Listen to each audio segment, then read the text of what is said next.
Hello, hello, hello, everybody. It is so good to see all of your digital non-existent faces in the chat. My name is Connie. I am your GM and executive producer behind this here shindig. My pronouns are they, he, and she. And as a reminder, you're watching Transplanar RPG, which is our odd transgender people of color led 100% homebrew Dungeons and Dragons 5th edition live streamed actual play campaign set in an original non-colonial anti-orientalist world. You can find me on Twitter and on itch at @byconniechang. Look up here on the overlay for that. I am also a professional GM with Magpie Games curated play program. Yes, I will be running 2 exclusive sessions of the official playtest version of Avatar, the Last Airbender official tabletop roleplay game plus Legend of Korra. So if you're interested in that, check the magpiegames.com curated play program and keep that bookmarked and keep refreshing it until you see my name. Also, you can DM me on Discord or on Twitter at @byconniechang if you want to buy special tickets in advance for that. I will support up to 4 players.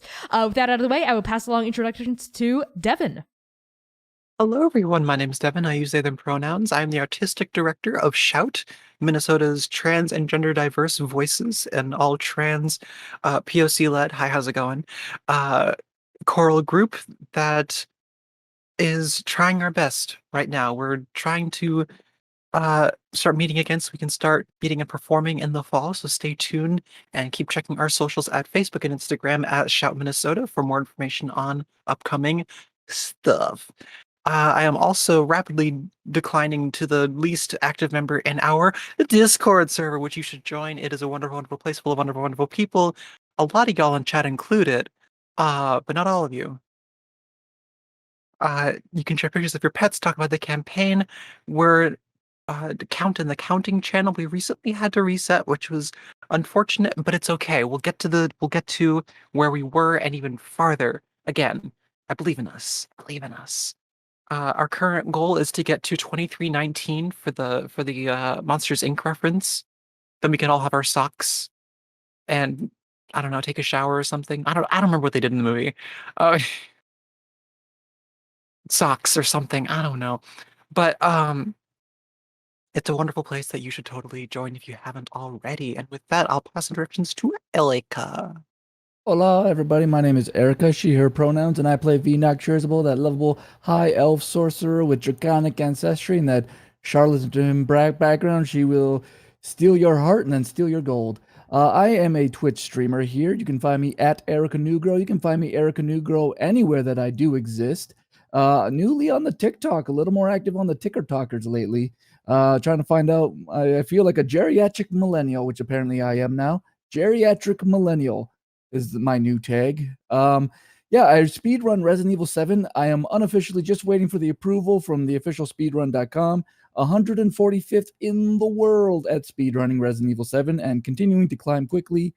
But I will be switching up to play some Resident Evil 2 remake if that at all interests you.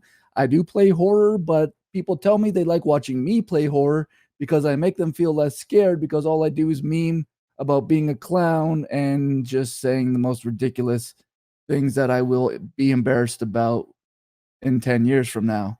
And with that being said, Max, would you like to introduce yourself? I will do that. Hi, I'm Max. I go by they, them pronouns. I play Dewey Quirk, wet-ass pigeon. You can find me doing my non-D&D stuff, mostly on Instagram and Etsy at Stitchmonger, where I make pride flags, pride flag masks. That's basically it. I do a lot of gay shit. So come check me out there, see what I'm doing. How's C doing? Hey y'all, my name is C. I use they, them pronouns. I'm a dancer, digital artist, tabletop role player, and a Twitch streamer. So you can find me streaming on Twitch on Tuesdays at 2 p.m. Central Standard Time at pi_sharp. And I have started a special segment on Fridays at 2:30 p.m. Central Standard Time on Twitch. That's the very same channel called Dungeons and Doodles, where I invite a guest from the tabletop community to come on, talk about their character, and I make them a sketch of whatever that character is. This week, I just had Mitzi on, our dearest Pukepeku, who is absolutely delightful. And that was such a great time. So check that out on Fridays, again at 2:30 p.m. at pi_sharp. And hopefully I'll be having some news about, like, I don't know, performance work, because that's technically what I do in my real life. Although this is also what I do. I play Okahye, your local god taxi, and I hope you're ready for the lore drops today because, woof. Connie, please take it away from me.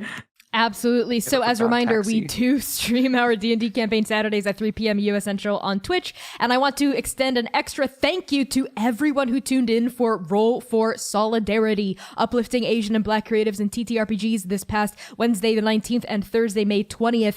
Thanks to your generous contributions, we raised a total of, drumroll please, $3,113.69. Nice. For the Tamir E. Rice Foundation and an emergency relief fund for Hawaii sex workers and survivors.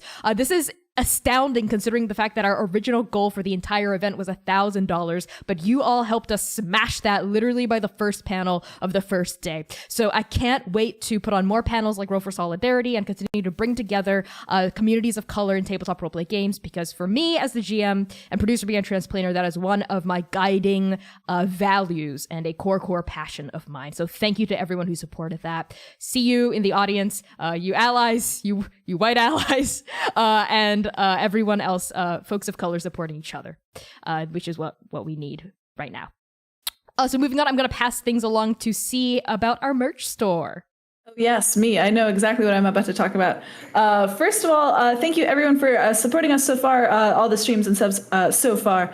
Also, if you are interested in supporting us and also getting some cool things to wear outside, because that actually really helps a lot, you can buy Transplanar merch on our merch store. Use the !merch command to check out our Redbubble page. There is a lot of new stuff in there, including the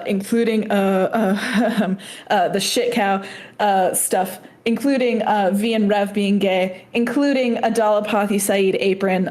So if you want these things on your body or on your clothes or on your table, go ahead. Go to the merch store. Make me proud. And thank you everyone who has supported us so far. And I'll pass things along to Erica.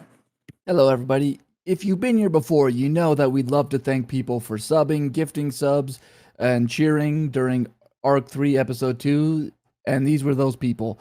Scruffusus, Gender Meowster, Crude Imposter, Nightbright, Pookie Piku, Haname Create, and Pie Sharp. Moving on to this episode, we have a 25 sub goal. 5 subs nets us that point of collective inspiration. 15 subs gets that auto crit that anyone can use, including the GM. And 25 subs unlocks the ultimate prize. One of us has to monologue in character about the situation at hand, no matter where or when it happens. GM Connie will roll a d4 to randomly decide the monologuer, and it looks like we hit that goal before we went live. We sure did. Let's roll it by the end of the announcements to see who's gonna have to monologue. Sounds good. Speaking of having to monologue last time, we all know it was Max. So Max, would you like to monologue again about what's happening right now? I'll monologue about anything that's not deep character thoughts. I will talk about things like the recap. If you want to know what happened in our last episode and past episodes all the way up to Arc 1, you can always use the !recap command in the chat, or go to bit.ly/transrecap. There is a Google Doc that is updated every week with the goings-on of our terrible party. If you don't want to read right now, here's what happened last time. Our heroes check out their new digs provided to them by champion Atalanta. They tiptoe around some glyphs that turn out to be pranks set by Kane, the protege of the former champion Bloodthirst. They chat with Dr. Alysso, who predicts another huge event to hit Andake from the Uklin Chasm later this month. The next morning, Oka sends an unsigned letter to their youngest sister and heads out on their own, telling Mania they're going to go and try and meet up with Sambaya in Convergence, a border town. Mania has her sights set on Oberon, a coastal town special to Nali and the Princess of Leaves. Dewey makes his way to a shop and reunites with Tonga, his former mentor, and meets her shiny new protege. V hits up the city's branch of Vora's wares to update her wardrobe. She starts haggling with Vora herself when someone steps in and offers to pay for her. Who else could it be but her lovely, kind-hearted ex, Sievert? And I'll pass I don't trust this narration. I find this to be unreliable narratorship happening right here. He's just a nice man. Nice young man. How much did he pay you to say that? I can't name my sponsors at this time. Devin, tell us about this week. No more questions Oh for my me. God. Max, sponsored by Sievert Shadow Legends. No, I'm kidding. Oh my god. If Shadow Legends, if you're listening though, we will take $1 million sponsorship if you're out there, so we're not opposed to Well, that. absolutely. Sorry, continue, Devin. So, we have a title of this episode. This is Arc 3, Episode 3, and as always, the titles of our episodes are taken from poems or songs written by queer, trans, and or people of color. The title of the episode is A Child of Redacted Blood, which is from Nguyen in, Not Here by Hugh Min Nguyen. The full verse reads as follows. What was I then, if not my name? A child of redacted blood, and sure I belong to history. I belong to my mother's fear. Thank you so much for that, Devin. And now moving on to the session itself. Some content warnings for this campaign, and this episode in particular may include human sacrifice, homelessness and houselessness, poverty and classism, a refugee crisis, natural disasters, economic injustice, alcohol and substance use, addiction, death of loved ones, memory loss, body horror, gore, fantasy violence, emotional trauma and baggage, self-destructive behavior, bloodletting, cults and cult-like behavior, and anxiety and panic attacks described in detail. As a reminder, you can access a full list of these content warnings at any time using !CW in the chat. Before we get started, I'm gonna roll that d4. So pick a number, any number. Is that a 3 or a 2 for you, Oka? Okay, a 3 for Oka, 2 for Manaia, 1 for V, and 4 for Dewey. Okay, thank you. You may put down your fingies. Don't notice the pattern yet? I always pick 2. You do. I always try to remember what I pick, and I can never actually remember. So anyway. It's okay. It's my job to remember, and your job to forget until it comes up. So let's begin. Thank you, Devin. The sunless morning dawns bright and gray on the championship, the tall, spiraling towers of Rasso casting long shadows across the southern face of Clothau Island. The lapping waves of Ingir Lake lick the sandy shores of Nepal's capital as the first partygoers of Bacchanalia Beach spill out onto the surf, ready for another hazy day of drinking, cavorting, and dancing in the face of certain doom. And in the heart of Rasso, several miles north of Bacchanalia Beach, we see broad streets of stone and cement stirring as people unshutter windows, creak open doors, and begin spilling out into the world for business, pleasure, and more. Because, of course, even in the wake of the cataclysm, there is money to be made. People to be seen, places to be explored, perhaps now more than ever. After all, there is profit in war, opportunity in death and pain. And what place to better mine that terror for money, riches, and spoils than the championship of Nabal? We sweep now past straw-thatched roofs, columns of smoke spiraling from red brick chimneys and flagstone squares with fountains, market stalls, bustling people here and there, to reach one shop in particular, in the plaza of Field and Freedom, nestled between a library and an apothecary, we find Tonga's store. The glimmering windows of this ground floor revealing all manner of artificing curiosities, spindly silver instruments puffing steam, mechanical creatures creaking along on gears, clockwork armor, and weapons. And a sign on the door reads, "Closed, sorry." And we pan up now, past this closed sign, to the second floor, where we see 3 people. Tonga, a chubby elven woman with dark skin, curly black hair, and a pair of gear-adorned goggles on her forehead.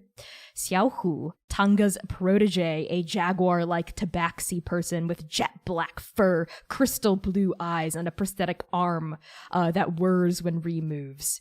And finally, Dewey, our dirty, dirty pigeon man. Tonga claps a gloved hand on your feathered shoulder, Dewey, and says to you, Dewey, this is Xiaohu. Xiaohu, this is Dewey. Dewey is a great friend of mine and an incredible inventor. I mean, just an absolutely mind-bogglingly brilliant brain. I mean, with his help on our side, we're gonna win the championship this year for sure. Right, Dewey? Dewey, what do you do? I think Dewey looks up and down at Xiaohu and is like, yeah, you're still in the business then, Tonga? I guess Sure there's money am. to be made. 100% there is. I mean, in addition to winning the championship of the championship, there is a nice, nice sum of gold from the coffers. And that'll definitely help keep the shop going, right? And help fund my research and everything. And I mean, Xiaohu, Ri is my best prospect. Strong, powerful, intelligent, gruff, experienced. Ri has it all. What do you think, Dewey? What, Xiaohu, what is your background in exactly?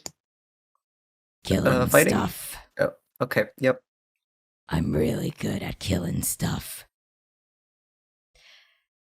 Yep. How did the two of you meet? That's a long story. At an ice cream shop. Yes, at an ice cream shop. Xiaohu's build and gruff demeanor stood out to me, so I asked Rim if Ri was interested in maybe, checking out some of the prosthetics I had, free of charge, of course, free of charge. And Ri was interested and started testing rear combat abilities, and Ri has a lot of potential. I think we really have a shot. Dewey, will you join us? I just need to make a few more tweaks to Rear's prosthetic to make sure it's really, really good. I got out of the championship business. I try not to get involved. Oh, wait, then why are you here? Not for me? I am here for you. Not championship related. I don't understand.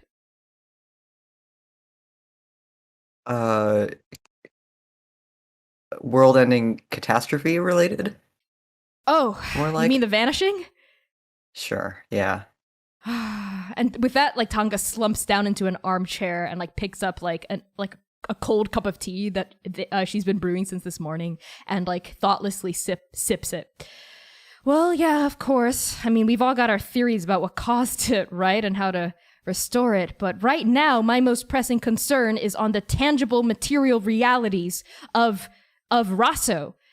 If we become mentors to the next champion, do you know how much good we can do in the wake of the frickin' apocalypse? Tonga gets up and actually grabs your feathered hands. Do you know Done this. how much change we can make if we mentor the person in charge of everything here? I got out of the championship business. It's too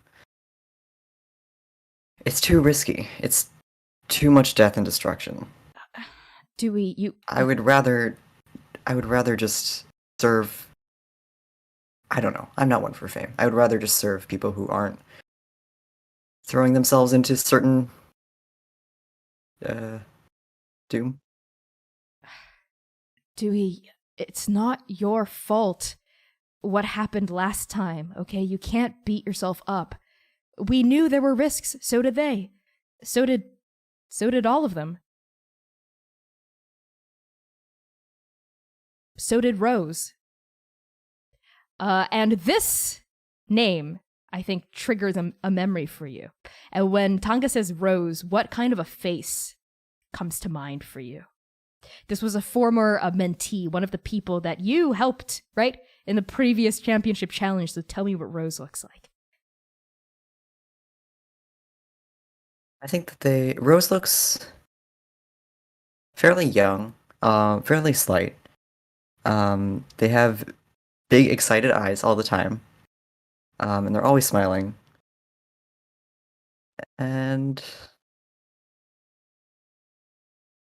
I don't know. This is this is Dewey's mentee.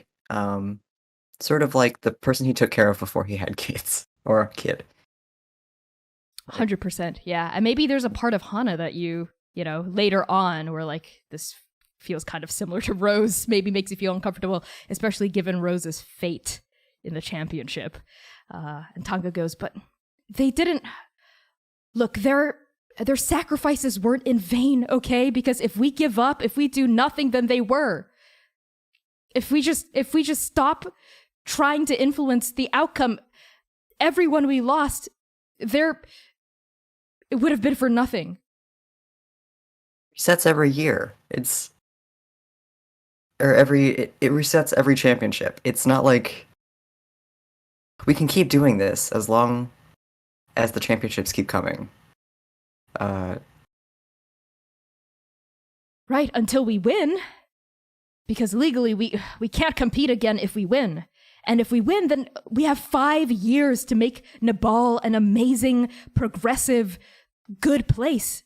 Filled with amazing ideals and opportunities for everyone, just like we imagined, just like you and I imagined. Food on every table, no one has to go hungry, no one has to be scared. Has that changed for you? Everything's changed. Has nothing changed for you? Look outside. Of course things have changed for me, Dewey. I lost my house when one of the towers fell. But my ideals and my values have stayed the same. And I know that as an inventor, it's my duty to use my skills to make a better future. Just, what do you want, Dewey, if it's not for the championship?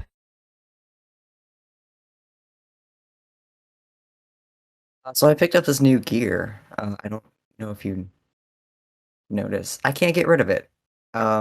Also, it might blow up. What? And I'm trying not to do that. Yeah, I picked up I worked for some rough, shady people after I left. All right, have a seat. Xiaohu, why don't you brew some tea? And sounds like you have a lot to catch us up on. And as Xiaohu sort of goes over to like a tea kettle on like a gas burning stove, puts the tea kettle on and the steam starts rising. I think the steam like wipes away the scene, right? And when the steam clears, we are on a stretch of road. Manaia, why don't you tell us what our audience sees?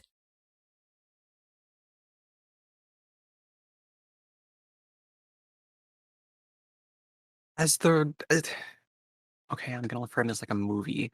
As the road comes into view, and it's just the camera's going really, really fast. The road is just like what's what I'm looking for? Going really Sweeping fast, past, sweeping by. sweeping past. Yeah, yeah, yeah.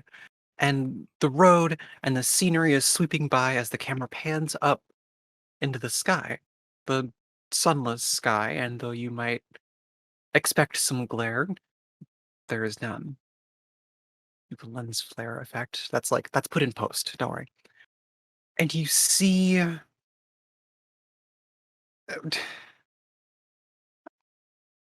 to us on Earth, it looks quite strange. There's fur, and there's feathers, and there's 4 legs, and there's wings, and there's kind of a bit of a long neck.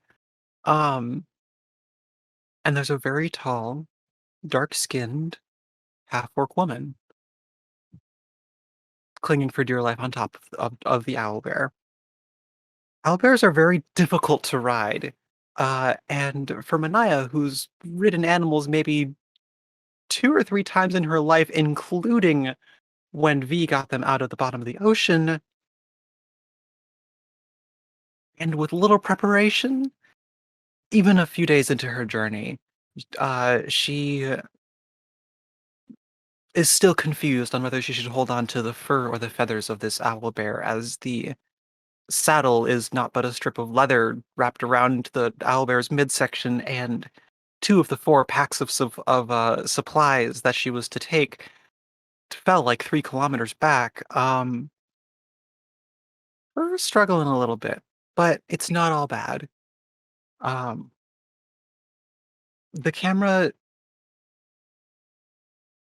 flies up next to Mania as she is desperately grasping at this owlbear keeping on to it, I mean, years of developing sea legs and her father's tricks and traps around the house keep you light on your feet, but very steady on almost anything.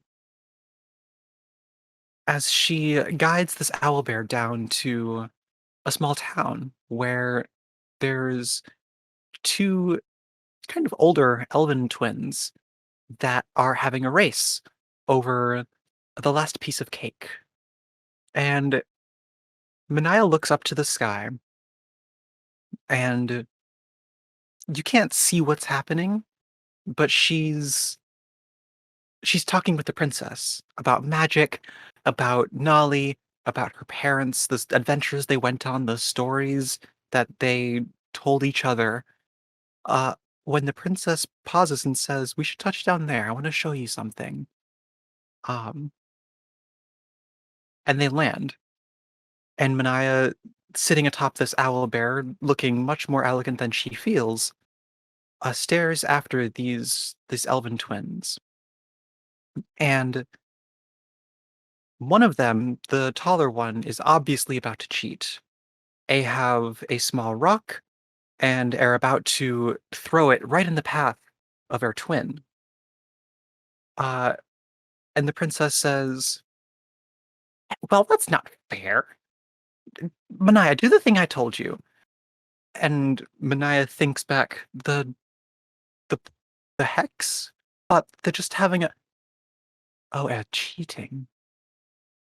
All right. And Mania points her finger at the taller one, the one with the stone.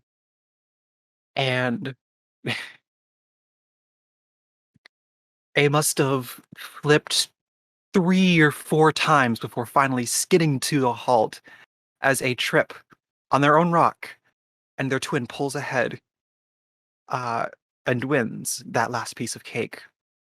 And I would be lying if Mania said she didn't get a little joy out of it. And I would be further lying to say that a little joy is all she got out of it, as the owlbear takes off, and both her and the princess are cackling. As the owlbear speeds off, the princess speaks to you in your ear again. I think you're racing like farther down south, right? You're going toward the Dragonfang coast, toward Oberon, right? And you think to yourself, maybe you could even smell the sea breeze from miles and miles away. You're excited to finally see the Hema Sea again, right? The ocean that raised you when your parents could not. But as you race away from this town where the two siblings, the elven siblings, continue bickering over the cake, you hear the princess's voice in your ear go, "Oh, that was a lot of fun, Mania. We can turn back now, right? We don't have to go to Oberon. We can just turn back. That was enough fun. We can just let's go back to Rasso, yeah?" Princess, You got your kick out of that, right? That was all we needed. We could just don't have to go to the southern shores. But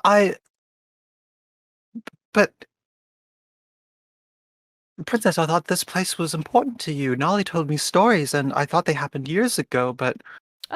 Yes. I mean, yes, it is very important to me. You know, big important person down there. They all love me and love Nolly. That's all you need to know. Nothing else important down there. But if they remember you and Nolly, they should know what happened.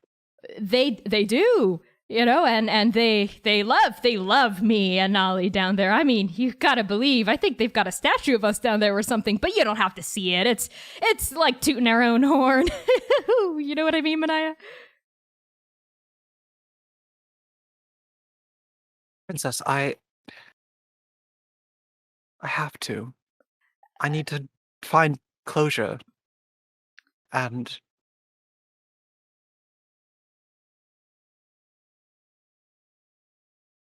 Look, we'll stop at another town for the night, but I have to go. Okay, but we won't stay long, right? We'll go in, look at the statue, wave to old Nolly's likeness, and then we'll get out of there, right? I mean, they don't even know us. It's been like 50, 60 years. They might have even forgotten us by now. But, I mean, I didn't have any plans, and we do need to get back rather quickly, but... Yes, so drop in and just leave before... No talking to anyone, right? We just go in, don't talk, look at the statue, turn around, come back. Oh, well, Somebody's bound to know what happened then. It's got to be someone who was alive back then. I Telling mean, us the stories. how long of a lifespan do you mortals have anyway? Like 2 years? I bet everyone's already passed, right? Mania, would you like to roll insight on the princess to see what this is about? I am not quite sure Mania really picks up on like the subtleties of the princess really not wanting to go there. But at this point, I think I don't know if I have a choice. Because there's definitely something up, and this is definitely not the princess's MO, and I'm stalling to get my die because I hadn't been ready. Let me roll insight. What's insight? That is an 8. An 8. I will allow you to ask one question with an 8 about the princess's behavior.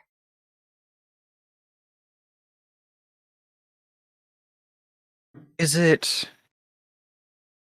What kind of emotion does she have about this place? Is she feeling shame, feared, embarrassment? What is behind these words? She is feeling shame and immense nervousness about you, specifically you, Mania, seeing Oberon. And it stems from a place of deep shame and regret. Princess, the stories say that you changed the seasons. What really happened? I did. We, Nolly and I, well, you know the stories she used to tell you, we changed the seasons down there in Oberon, and then, turned winter into spring, and then, kept everything going. Spring into summer. Did I Princess, are you... say that? Yes, that's what I meant. Yes, spring into summer. Yes. Springing into summer. Huh. Princess, are you? Oh, well, you look at the time. I'm so tired from talking with you psychically. The bond is so, it's really draining my magical... Oh, I have to, I'm yawning. Oh, Princess. I gotta take a nap. Okay, Princess. bye. You feel the princess sink back into your soul, into a deep quote-unquote slumber. As she very much avoided your line of questioning. Mania. And I think if you were to try to talk to her in the next end of the week leading up to getting to Oberon, she becomes more and more skittish, more and more reluctant to answer your questions, even more reluctant to come out and talk to you in the first place if it's clear you want to talk about Oberon. But if you're just talking about other things, you'll tentatively peek her head out. Exactly. Yeah. Exactly. So I think we finally come to the day when Oberon comes into view. And the first thing that strikes you about it is the smell of the sea. Sweeps up from a southern breeze and hits you full force as you're on the back of your owlbear on top of a grassy knoll, right, looking down. And you see the glittering Hema Sea on the horizon, right? Its deep blue waters seeming to call to your sailor's heart. And perhaps maybe half a mile away from where you are, you see the town of Oberon. It is a cliffside village overlooking the Hema Ocean, and you're damn, it's gotta have a gorgeous view, right? Think Irish Bluffs, right? The edge of this village just drops right into the sea. It's beautiful. There are no docks here, right? And it seems to be a farming village, right? You see several acres of crops and fields and tilled land, sweeping out from Oberon to almost to meet the base of the hill you're riding on the back of your owlbear on. And you see a couple of homesteads, you see low buildings, and you see what appears to be a clearing for a town square. But again, it's half a mile off, so it's still pretty small in the distance. So Mania, what do? Do you ride into Oberon? I do indeed. As you approach, going down this grassy knoll, walking past these acres of tilled farmland, let's say, I'll let you decide. What time of day is it? I'd say it's just after midday. Okay, just after midday, which means the heat from the sunless sky is abating somewhat, even though this is getting to be the height of summer. So farmers are coming out of their homes to like work the land after the worst of the heat is gone. And as you ride past, a couple of them pause, with their hose in hand, or like weeding, in the shrubs, or like harvesting various vegetables to like look at the odd mount you're riding on. A couple of them like shield their faces and like watch as you walk through. And as you get closer to the town, yeah, go ahead. I tentatively like wave at them with a big smile. A couple of them wave back. They seem fairly friendly, but a couple of them also like don't wave back. They seem nervous about the owlbear you're riding on, if anything. As you get closer to Oberon, you notice that it's pretty jovial. You see colorful bunting strung between poles that are erected in the town, and as you get closer, you see like various like offerings, like summer vegetables, seeds. Quick, tell me farming knowledge. What are some summer veggies? Summer vegetables. You've got your melons, you've got your cucumbers, you've got your grassy greens, you've got your herbs, and you have your flowers. All right, that's it. You see all of these things like stacked up in piles, like very beautifully like adorned with like flower crowns and lots of like you notice piles of leaves. Like colorful summer leaves, and even some that look like they were kept over from autumn and spring, because the leaves look different and they're kind of withered and dry from being like kept over for so long. And as you walk past these like piles of leaves and like summer vegetable offerings, you realize, yeah, there's people out and about. There are like game booths set up. It feels like a festival, right? Like some sort of local festival is happening. As you're walking through, and like you see like a kid like suddenly like runs up to the owlbear and is like, cool, and is like trying to touch it, but their mom like pulls them away. They're like, no, that's an extremely dangerous animal, and like is like, shame on you for riding that in, like at you, Mania. They turn to like hustle away. My apologies. But they're gone. They're gone with their kid under their wing. So Mania, what do you do as you stride into the midst of what appears to be maybe like a summer food festival or something? First things first, I want to put this owlbear somewhere. Assumingly there's still like some like what stables? Wait, see, the ropes that you tie the horse to the thing. What? A hitching post. Yes. We look for a I'm hitching really post. just in with the knowledge here, farm boy knowledge. Really, just and as soon as I can put the owlbear somewhere, assuming there'd be stables for more than just horses, considering the myriad of animals that people ride. And then I think as we walk into town, Mania is thinking to the Princess of Leaves, like, wow, this is beautiful. What could they be celebrating? To no response, probably. And then she's gonna like approach a random person and say, hey, sorry, I'm new here. What's going on? No problem at all. It's nice to see a stranger come all the way out to our humble little town. Let's say it's like a middle-aged person leaning on like a walking stick.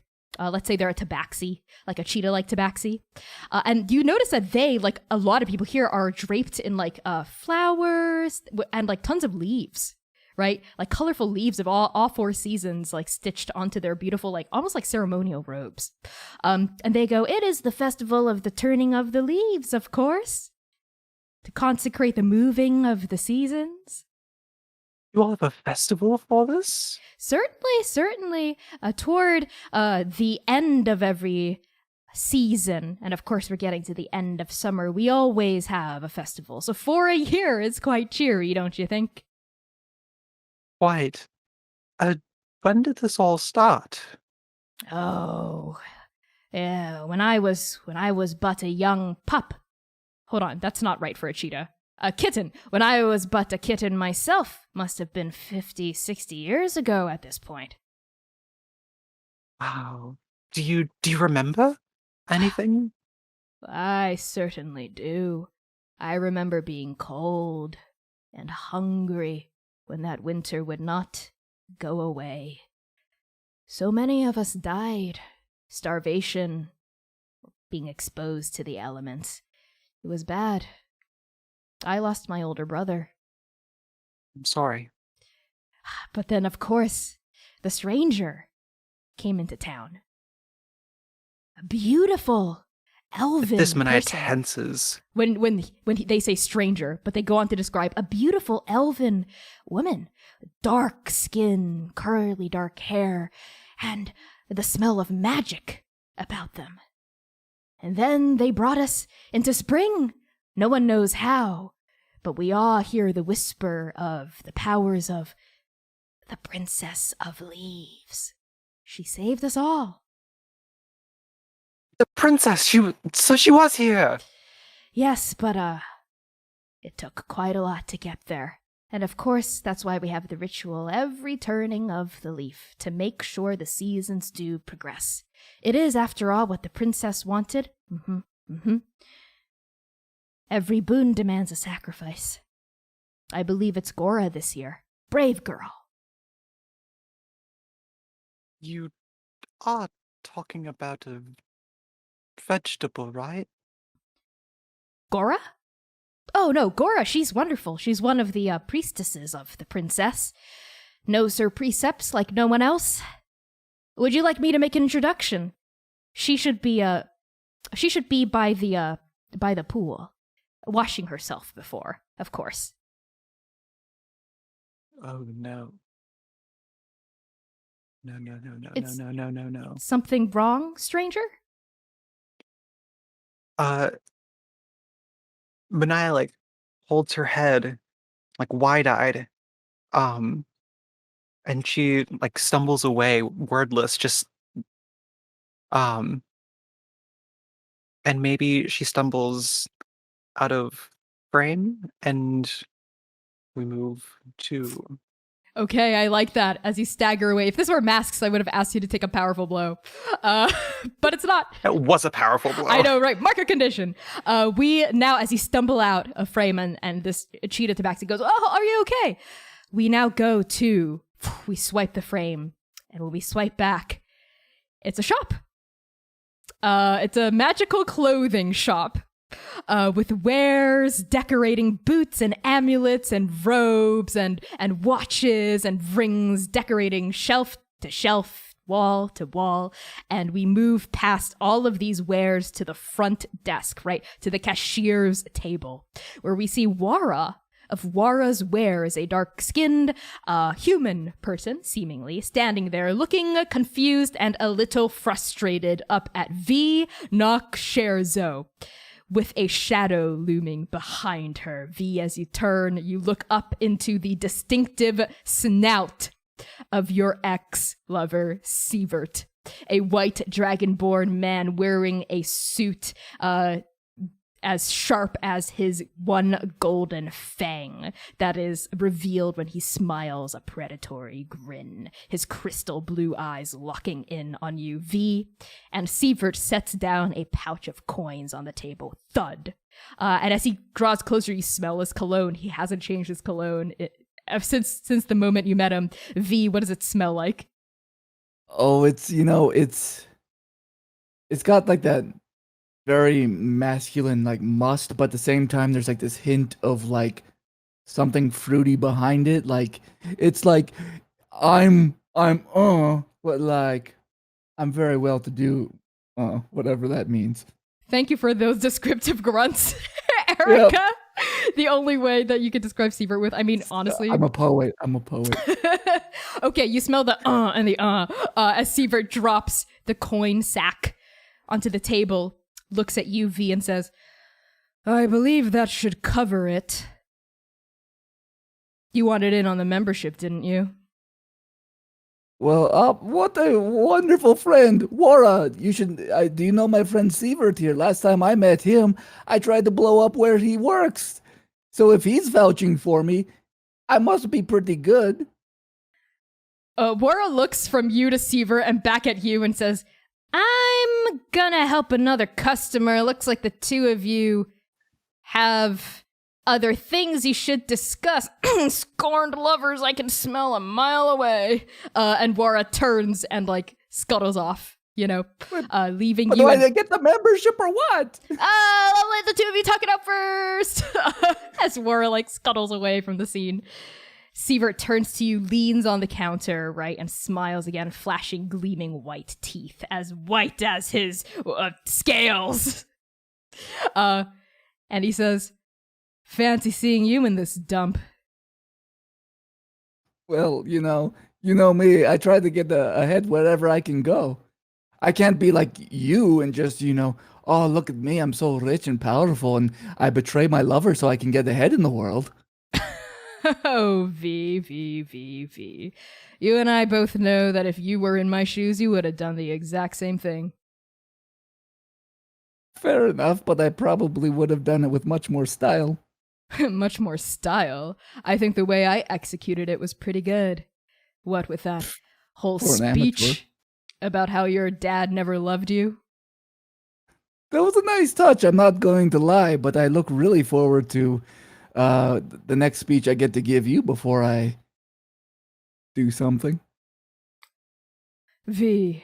And he leans in at this. Do you move away or do you stand your ground? I move in just as close. Okay, the two of you are now like face to face, right? And V, how is Sievert's sudden reappearance making you feel, right? It is taking every ounce of willpower to maintain any level of cool. In V's palm, she's so angry you can almost feel that level 5 fireball just getting ready to be triggered. I'm not here to argue with you, V. I'm here to cut you a deal. I'm listening. How would you like to actually meet your dad?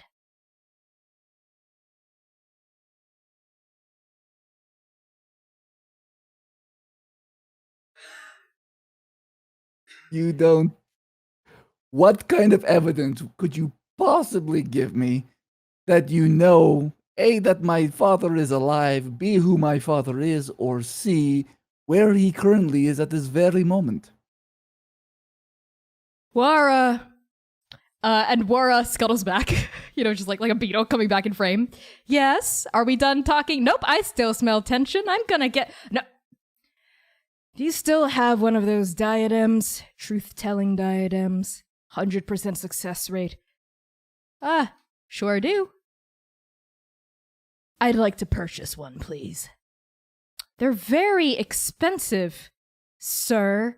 The one that I do have in store, I have to check in the back for you, but it's nowhere south 500 gold pieces, I assure you. Well, then take this. And Sievert nudges the pouch toward Wara. Wara nods, looks through it, takes out a big fat gold piece, right, bites it, hammers on it with a tiny hammer and says, wow, okay, that's legit, puts it back in the pouch and says, I'll be right out with the diadem. The two of you hang tight. And she disappears into a back room. And somewhere Dewey sneezes.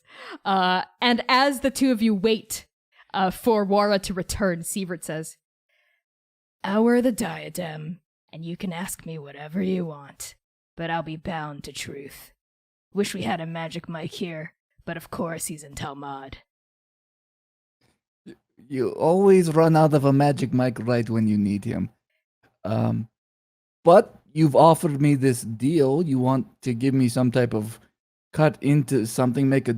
What do you want from me? I need your blood. Interesting proposal. Trying to discern whether or not I may or may not be particularly special in this apocalyptic time of Andake. You don't need to know why I need your blood, and if you try to screw me over while I'm wearing that diadem, and with that he prods you with a sharp claw, right on your necktie. The deal's off. You're only gonna ask about how I know your dad. And then he removes the claw. Not why I need your blood. Do we have a deal? Well, this sounds like a wonderful deal. Nothing could possibly go wrong. Put it here, pal. And he offers a handshake. And Sievert takes it, and his hand is as cold as ice as he shakes your hand. And at this point, Wara comes back out. And she's got a little cube, translucent cube case that you might like display like a beautiful necklace in. And it has a diadem, like a crown in it. And she sets it carefully down on the table and says, "Oh, would you like that wrapped, sir?" "No, this is good." And he unlatches the case. He takes this like tiara, right? This like diadem out.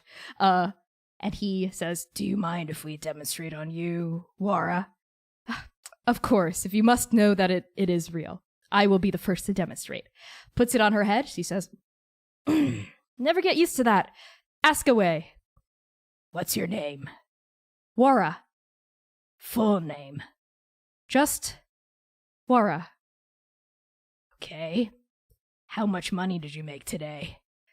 3,923 gold pieces, 23 silver, and 9 copper. "All right. What's the color of my scales?" "White." "It's the color of her eyes." "Green." "Do you know either of us?" "Not really." "How are you feeling in this moment?" "Awkward and interrogated." "Okay." And Sievert like plucks the diadem off, puts it back in the box, and hands the box to you, V.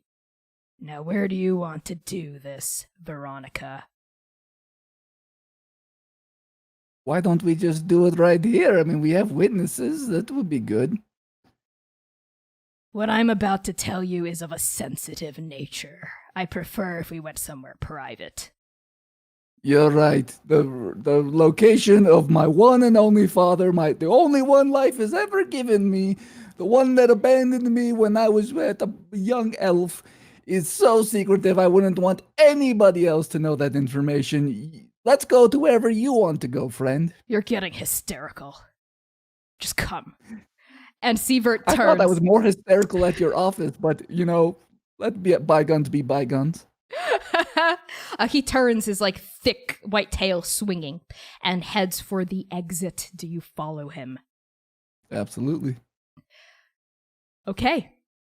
V, as you exit, right, the door swinging and the bell chiming, I think on the door closing, we cut to Oka. Why don't you tell us what you've been up to? Okay. I prepared a nice little, like a Connie beginning spiel, but for myself.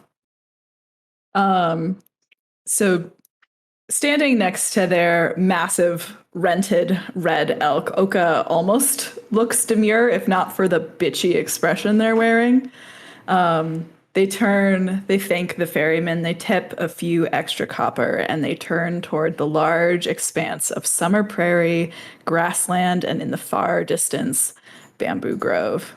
They hesitate for a long moment on the shore before finally kicking up off the ground and onto the elk's back. And then they ride.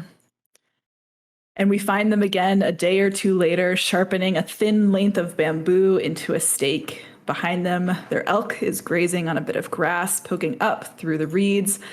And after a moment, they pause and remove a small brass bowl from their pack. They look at it for a long moment and then sigh. "Hey, Doc, just thought I'd check in." They keep off the main roads, choosing instead to pick their way quietly through the old groves and tall grasslands, occasionally smoking a cigarette and turning around, only to be called back toward their destination. It's slow going, 2 steps forward, 1 step back. We see them in the dark, leaned up against their elk, arms folded over their chest, asleep when they should be on watch. And it's silent here. Silent where there should be crickets in the high summer and toads in the nearby stream. Then, of course, the splintering of wood underfoot and a low growl. And Oka opens their eyes, a small stream of blood trickling from their nose. And they stand, and they fight. And the next morning, we see them crouched over one of those large, empty beasts, the bipedal, featherless monsters with mouths for head. But this one seems evolved, leading a pack, the likes of which are now scattered around the remnant of their camp.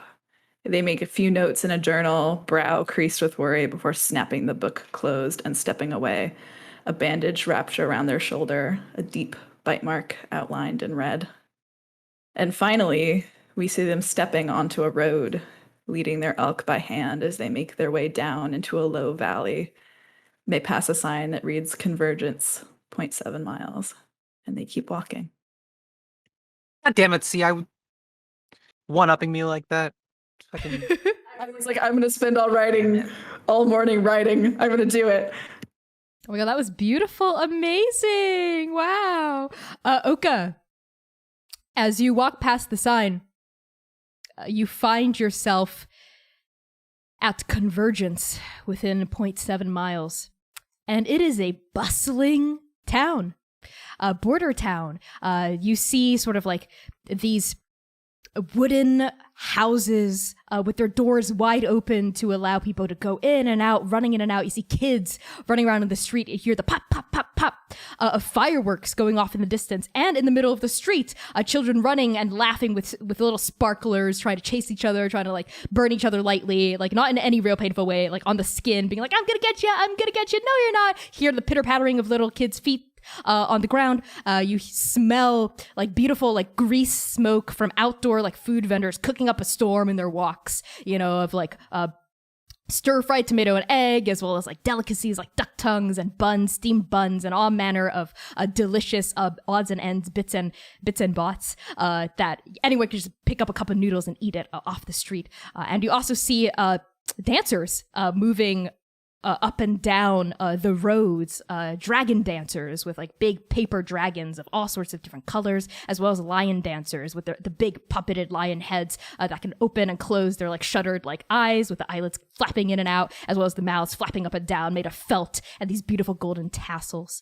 And amongst all of this hubbub, we zoom in on you standing, Oka, except you look younger. Much younger, actually. And you are currently trying to herd cats, which is to say herd your siblings.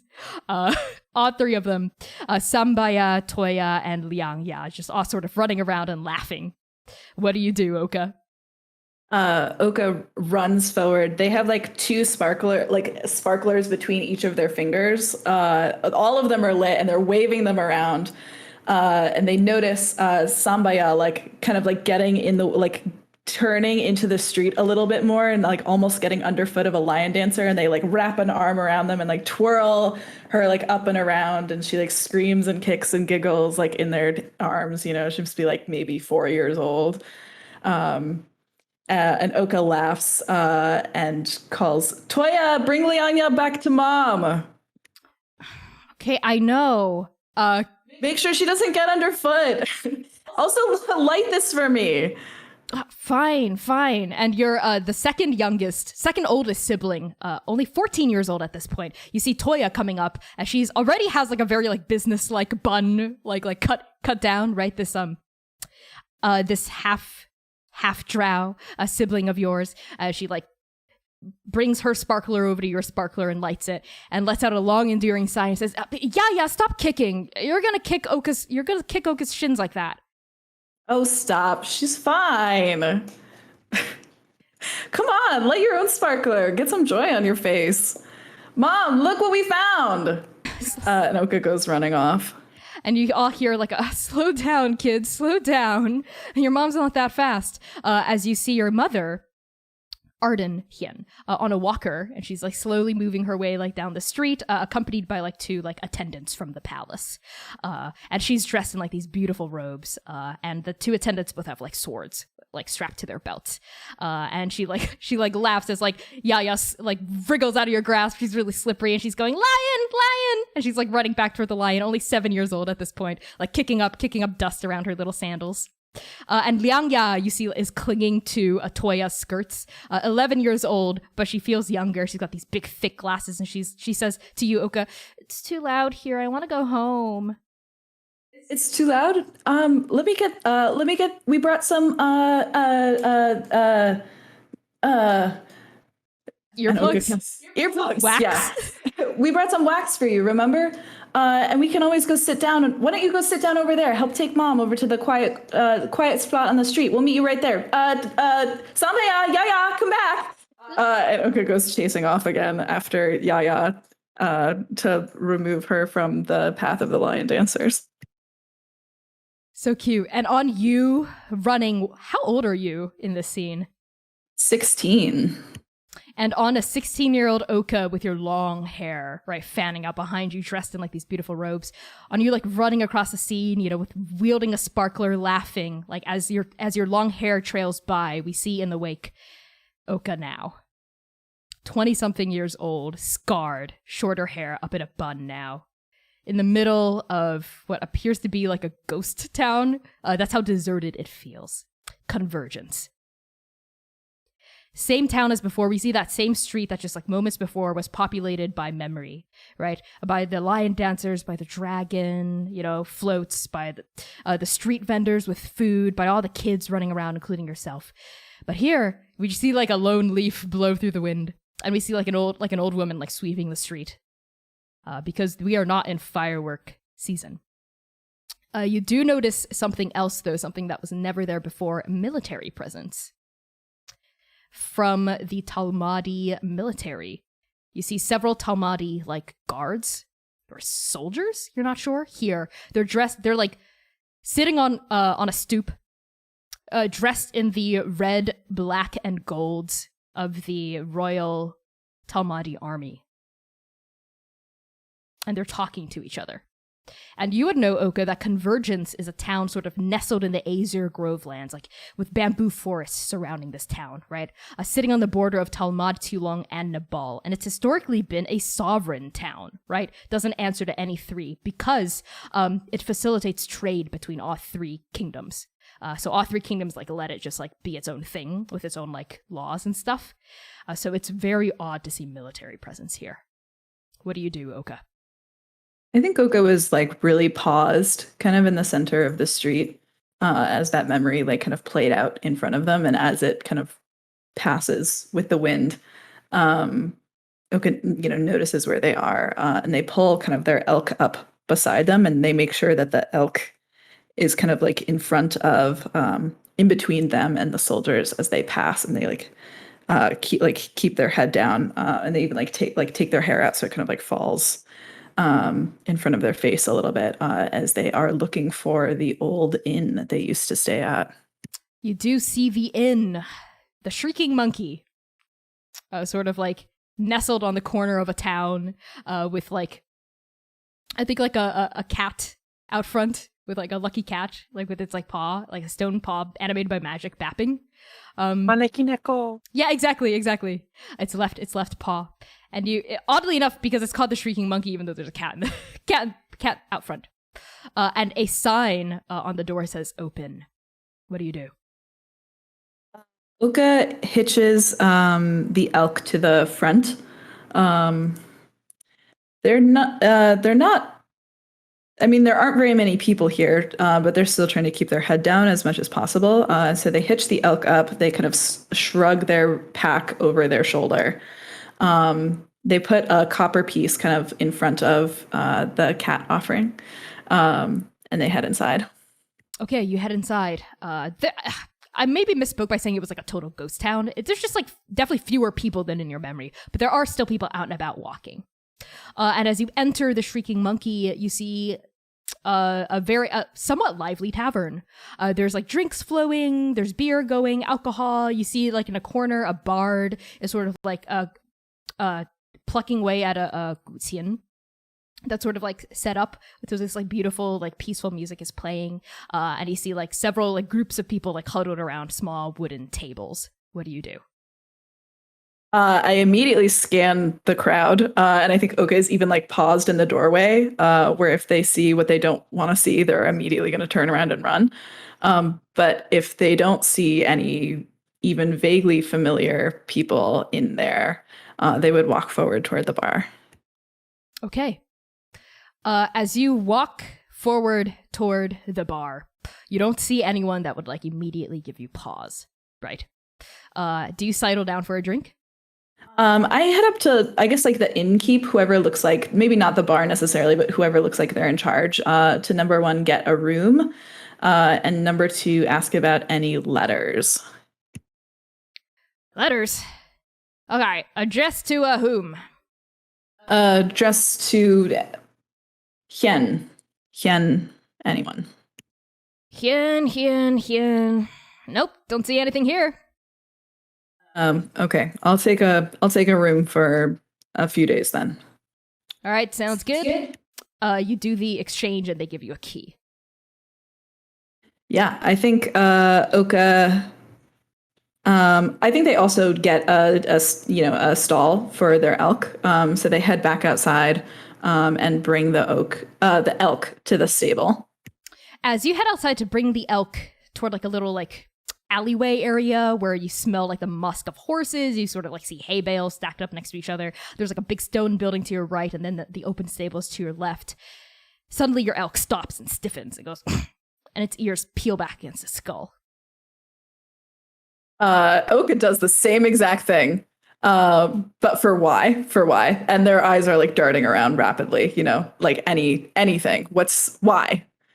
You hear footsteps rapidly approaching from behind you, and you know immediately that these footsteps, they're like trying to attack you, because you've heard this sort of like running before. I need you to make a dex save. God damn it. So that was a natural one. So that was a natural one. Technically, yeah, I do want to take it. I do want to take the natural one. Yes, I do. Okay, a natural one. You have like half a moment to react, right? As you turn, right, hear these footsteps running up to you. And how do you fail to react? Tell me. It's just like, I think they even they hear the footsteps and they're like, what? Like they're turning around to like expecting some like asshole from a bar, like who's just like drunk and staggering, they turn around, like even like open, like, what the fuck do you want? Like turning around. You see a hooded figure suddenly like running up at you. You just see like a leather hood pulled over. They're rather like small, but they're fast. And instead of like hitting you, they suddenly jump up and they like kick off of like the stone building to your right. They spin in the air and they land on your back and they're choking you out. What do you do as the elk like starts snickering in anxiety? I immediately slamming my back against the wall. Like that's like slamming my back against the wall. Okay, yeah. As you go to slam your back against the wall, your back connects with the wall, but not the fleshy cushion of the person, because they've like jumped off, and now they land in front of you, and you're no longer being choked, right? You've gotten them off, but maybe you're like gasping a little and coughing from it, and they like land in front of you in like a stance. I think Oka immediately takes. I think.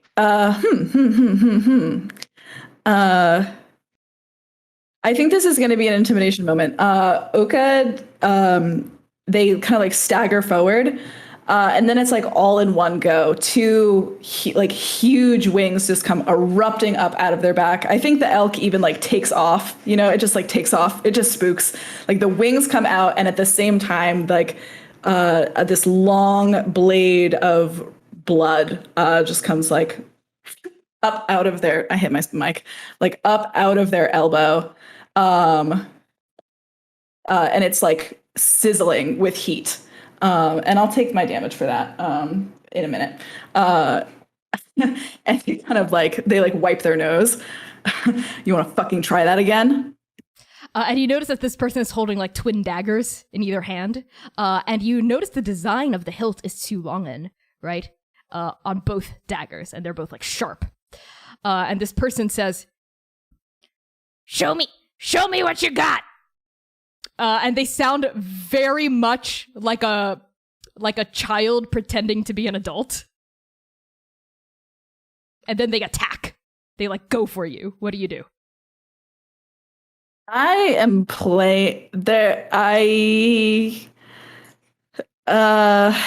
I'm playing on the defensive a little bit, I think. I would be using my feats, or not my feats necessarily, but my cool parry ability that the Culling Edge has. And like mostly being on the defensive. And I'm not trying to stab this person, necessarily. Mostly just like blocking defensively. This is a defensive moment, I think. Okay, sounds good. So it's like bing, bing, bing, like they're going with their like daggers, like one after the. Oh, I know.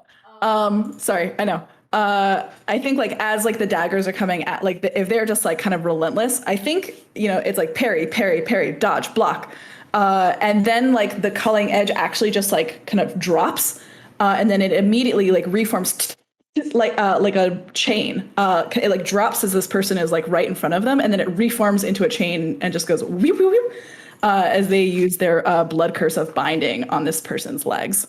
Okay, how does that work? Do I make a save? Yes, you do need to make a strength save. Okay, versus what? A 15. They got a nat 1. So what happens? That one's for us. Sucker.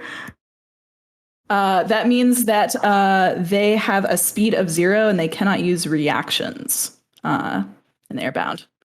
Okay, the blood chains wrap up the entire length of this person's body and they go, ah! And it's like the chains go up, Oka grabs the front of their shirt, and they rip the hood off.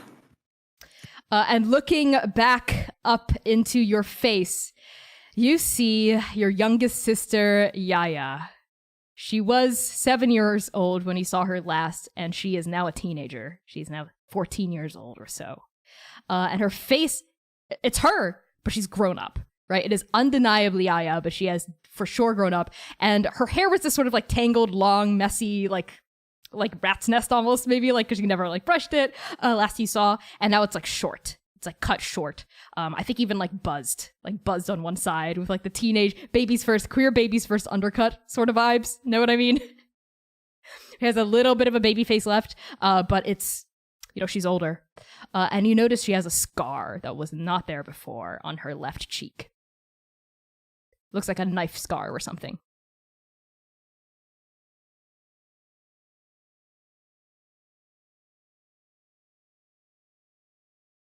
Yaya? Oka, I knew it was you. I just had to check. I just had to make sure it wasn't like a clone or like someone like disguising themselves or like a trap. It's and she bursts into tears and like starts bawling at like so hard. Yeah, I think the blood rope just kind of like falls, and like as it does if she like moves in to hug Oka, they are just like frozen. This was like like this is some kind of like fucked up too long an assassin, and then it is just like I don't know. And they kind of like stand there as maybe like she like is hugging their chest. And they put a hand over their mouth. And then they eventually like cradle the back of her head and like pull her in towards their chest and just let her cry. And yeah, I think Yaya cries and cries and cries like against your shoulder and is just like pulling you, like hugging you as hard as she can. You're still taller than her, right? But not by that much anymore, which maybe discomfits you. Her head is now all the way like up to your shoulder. She's like hugging you and like crying into your neck. You're really big now. Yeah. You're really big now. Yeah, well, it's been 7 years. I know and Oka starts crying, these like fat gold tears. I'm sorry. I'm so sorry. I never wanted to leave you alone. I'm sorry. And they just start crying like into the top of her head and apologizing over and over. Does that feel like a good time to cut to break? Okay. So on that, we will be back in 10 minutes. Woo! So many emotional threads to pull on. What's going to happen next? Stay tuned. We will be back in about 10 minutes, and we've got another hour or so to wrap up the rest of Arc 3, Episode 3. In the meantime, enjoy the tunes in the lobby, as well as the fan art reel. We will be back in 10. Love you all. Peace.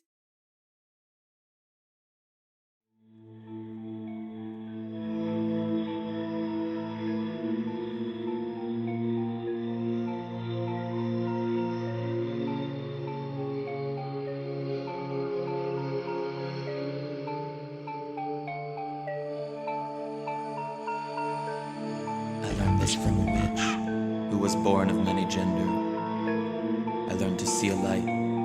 I learned to watch it glitter. I learned a secret from the light. I learned to watch it dancing. I learned to swallow light, to illuminate my darkness. I learned to feel love when I look upon my dark things. I learned this from a witch who was born of many gender. I learned to see a light. I learned to watch it glitter. I learned a secret from the light. I learned to watch it dancing. I learned to swallow light, to illuminate my darkness. I learned to feel love when I look upon my dark things. I learned this from a witch who was born of many gender. I learned to see a light. I learned to watch it glitter. I learned a secret from the light. I learned to watch it dance.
tea, blood.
See, shut up. As a dancer, I was ready. Three, two, Yeah. one, go. 3, 2, 1, go. Was that not it? 5, 8, 7, 6, 9, 4, 3, 2, 1. We've been live. We're live. This is being recorded. Cannot believe. We've been live for a bit, and I Cannot don't believe y'all. know why. Hold Connie on. can't hear you. 1 second. 1 second. Yes, I bet stream 1 can second. hear you. I bet you're talking shit about us. Yes, while I we am. can't I hear am you. talking I knew it. shit while the We stream can watch your cannot hear me. captions though. We'll see exactly what you're saying. Give me just a second, y'all. Somehow the overlay got really messed up for no goddamn reason. Maybe it's because C turned off their camera. Maybe. Turned off her camera first. Maybe it's because y'all turned off your camera, so I have to fix it now while we come back. Hello, everybody. Welcome to part 2 of Arc 3, episode 3 of our all-transgender, people-color-led, 100% homebrew Dungeons & Dragons 5th edition live-streamed actual play campaign set in an original non-colonial, anti-orientalist world. I'm Connie. I'm your GM. Pronouns they, he, she. Content warnings for this episode before we hop right back into things include homelessness and houselessness, human sacrifice, poverty and classism, a refugee crisis, natural disasters, economic injustice, alcohol and substance use, addiction, death of loved ones, memory loss, body horror, gore, fantasy violence, emotional trauma and baggage, self-destructive behavior, bloodletting, cults and cult-like behavior, and anxiety and panic attacks described in detail. As a reminder, you can access a list of these content warnings at any time using !CW in chat to pull it up. And with that out of the way, let's get right back into our session with Dewey. Dewey, we find you sitting in an armchair across from Tonga on the second floor of her shop in Raso, the capital of the championship of Nepal. The tea that has been offered to you has long gone cold, as you tell Tonga what you've been up to. In a nutshell, what do you tell her and what do you leave out? I think I would tell Tonga that I've been I worked for the URL. I made some cool shit, and then they used it against me, and maybe they're responsible for everything that's going on. Do I tell her about the myriad? Yeah, I think so. And that's why I want the bomb watch off, among other things. Among, the blowing up consequences things. When you're done telling her all of this, she stares at you with a really blank expression on her face, and then goes, hold on, so, there's you got hired? You got into the URL? I'm sorry, Yeah. That's the wrong thing for me to fixate on. It's just, that's a lot to take in, Dewey. Like, a lot. It was a lot. Yeah. So this myriad thing, it tried to strike a deal with you? What's going on with it? Yeah, so if I don't keep supplying him with information, death and disfigurement and stuff. Information about what? And do you tell her about the whole Paragon thing, or do you leave that out? I would tell Tonga. Yeah. Everything about how you're supposed to be the Paragon of Galtanger by process of elimination and based on like Rev's visions and stuff. Yeah, I mean, logically, I guess, but I don't know if I'm. So you basically tell her everything that Atalanta knows, right? Yes. Okay. I think that takes like the entire day or something. By the time you're done telling, like the sunless sky is like starting to turn gray and darker. And she's just sitting there staring at you. And Xiaohu has also been in the room the entire time and is like sitting by the table staring, right? Not a single word uttered. And Tonga says, well, god damn shit. Dewey, you're in a lot of shit. I mean, how can I mean, what do you need me for? Right now, I'm just trying to figure out the logistics of the bomb watch. Right, the whole thing about the ingredients you need. Can I see that list? Just give me something to look at, something to work on, something to ground me. This is too much. I got you. That's what I've been doing for the past forever. Distracting myself with things to do. Here's the list. Tonga takes the list, says, "Oh wow, a feather from the weave spun nest." Nope. Actually, that's a mistranslation. A bit of an eggshell from the weave spun nest. You got that? You said you were in the court. And Dewey, maybe when she says that, you can feel. I don't know if you would have carried it with you, but Rev, before you all left for the championship, would have handed you a shard of an eggshell from within the weave spun nest to you. Where is that eggshell now? Do you carry it on your person at all times, or is it back at your quarters? I think it is on me. It's in. How big is this piece of eggshell? Maybe like the size of a shattered, like maybe like that's a quarter of the size of a football. I don't know why I. You think I know what a football? The size. Is it like phone size of a phone, large... size of like Okay. an iPhone. Yeah. Okay. I think I've cleared out. I think my backpack is just full of like the scrap that I've collected because I've emptied out the box that the scrap goes in, and I put the eggshell in it so it doesn't get crushed. Totally. Wow. Okay. Well, it looks like what you need from me is a runestone, right? Yeah, I didn't work much with that when I was here. Where would I go about finding these things? About that. And then Xiaohu for the first time chimes in and says, You're not taking mine. This is what's gonna win me the championship. "It's okay, Xiaohu's. No one is gonna take your runestone, okay? One of the power sources of Xiaohu's prosthetic is a piece of a runestone I found. You can't tell anyone this, but I found it in Clothau Jungle. Before the cataclysm, okay? Before all of this went sour. And, technically, I'm not supposed to be there because of the whole nature preserve thing and, like, no people allowed in the jungle sort of thing. But I don't know. I built a device, and it's sort of like a metal detector device, but, like, for, like, pockets of magical energy. And it kept leading me deeper and deeper into the jungle, and I found this huge... Dewey, I don't even know how to describe it. It was this beautiful, huge, like, stone tablet just sort of in the middle of the jungle, and it just radiated so much magical energy. I chipped off a little bit because I figured, hey, I wouldn't miss just a tiny little bit of it, right? And now that tiny little piece I've been using to power a lot of my creations. But ever since the cataclysm, I've been too scared to go back in because of the carnival. I don't want to get sucked into that. Right. I don't either, but it kind of seems like my path is leading me. All paths lead to the carnival. So I might have to go.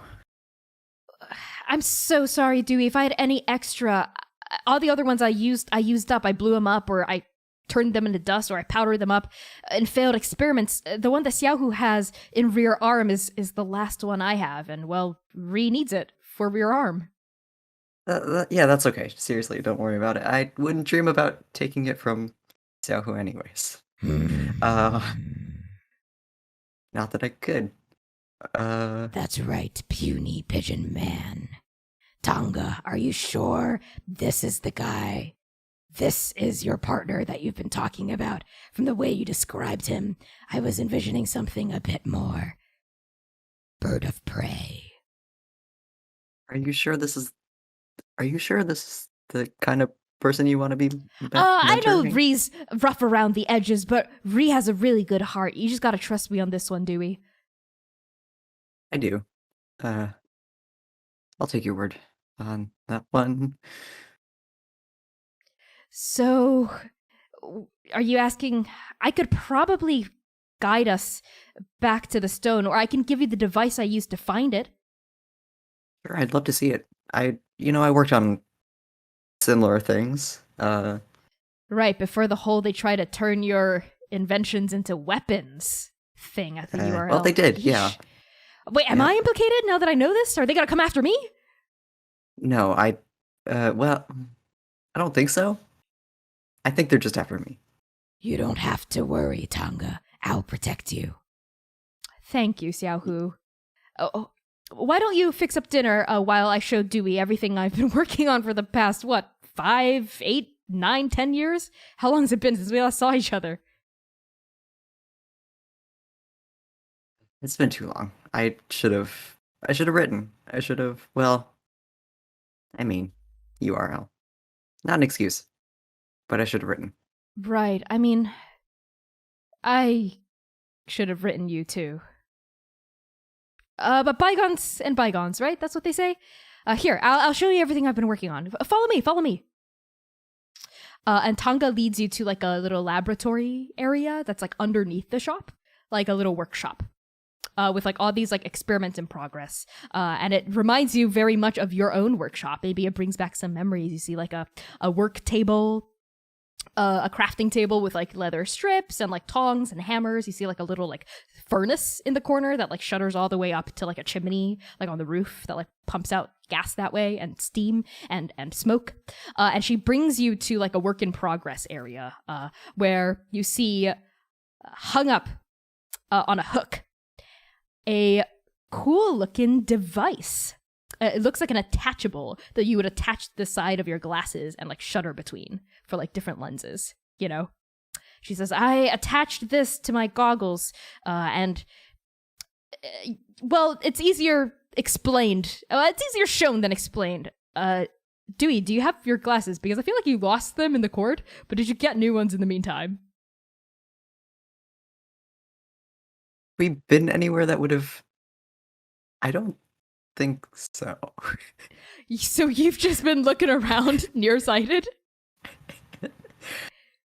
Yeah, I haven't had to do any, like, fighting. Okay. Yeah. Then she says, I guess I could lend you these. Well, these are mine, but I have a different pair here. Wait, hold up. Are they... And then Dewey goes off and rummages around in a desk, and he's like, are they still... I could have sworn I left a pair when I... And he goes digging through a drawer.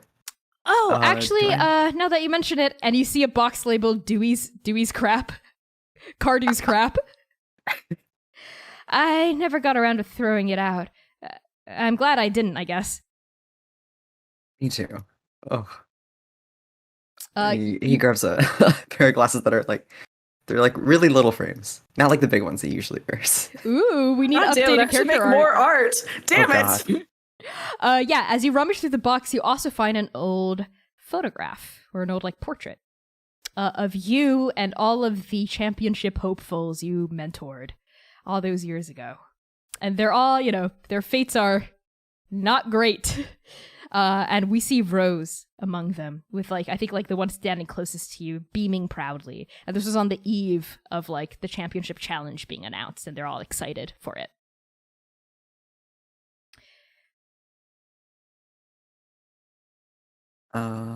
Dewey's gonna look at it for a hot moment. Back turned to Tonga, I think. He's gonna fold it up and leave it in the box. Okay. You take out your glasses. Tonga hands you like the lenses, basically, like attaches it to the side. These frames are really small, Cardew. I'm glad you. Well, here. It's a lot younger. Your head got bigger? I don't know. Your eye socket screw hands you like the lens thing and like asks you to use it. So as you shutter between like the frames, they're sort of like at the optometrist's office when you like have like various different lenses you can flick between. And as you look around each different one, you see like various things in the room start to glow, depending on like whether or not they're magical and like the school of magic they belong to as well. So I just kept following this like glow I could see in the distance, and it eventually led me to that tablet.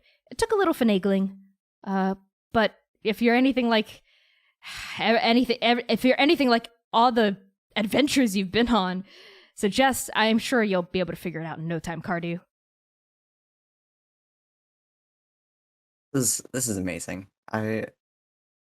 You can tell that we worked so long together. Like, and he takes the different lenses that he's made over the years and like hands them to Tonga and is like, look at this.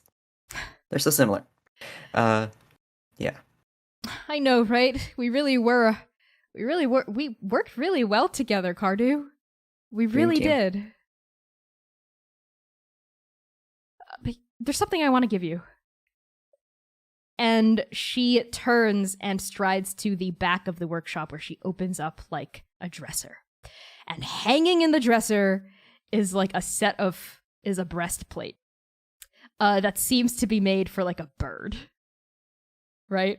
It's like curved out in the front and it's got holes in the back. Well, your arms are your wings, you freak. So there's like unlike a lot of Aarakocras with like arms and wings. But it looks like a breastplate for birds. And it's like a kind of like leather, but with like a brassy gleam to it.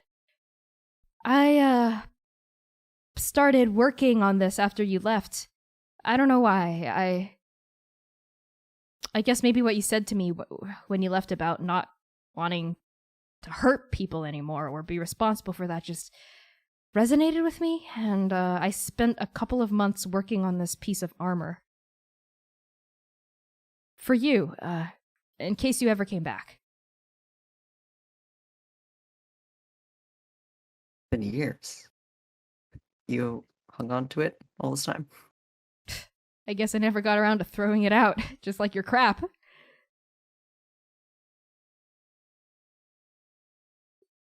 Here, it's yours. And Tonga takes it out of the wardrobe and hands it to you. Do you take it? Oh yeah. Okay, I will send you the stats of this in a DM. But it is special Tonga's armor for Cardew, and it's got special properties, right? And as soon as you touch it, you can feel that it's like thrumming with like magic as well. It's been enchanted for sure. And as you look at the finer work like details, you see like little cogs and gears, you know, like around the struts, and you see like the leather working is very fine. You got really into armory? Leatherworking while I was gone? You didn't used to be able to do this? Yeah, I might have commissioned someone for the leather bits. But the design is mine, and the enchantments as well. Of course. Of course. Well, hey, do you want to stay for dinner? Sure, yeah. Let's go eat with your protege. Yeah, Xiaohu. Hey, you should ask him. You should ask Rim how Ri got their nickname, Rir's nickname. Ri will go on and on and on about that. All right. It won't get me. All right. I don't want to pry, but okay. If you say so. And Tonga I got laughs. armor now. Yep, claps you on the shoulder, and as you like take the armor, right, and like stow it away, you can feel your sword son like strapped to your like hip or your back or wherever you usually keep them, like thrumming, right? And as Tonga like leads you out of the workshop chamber, you hear your sword son's voice in your head go, "Father, father, father." What? I can sense it. There are so many magical weapons here, so many instruments of death. You're not gonna swap me out, are you? No, why would I need other magical weapons? What was that, Cardew?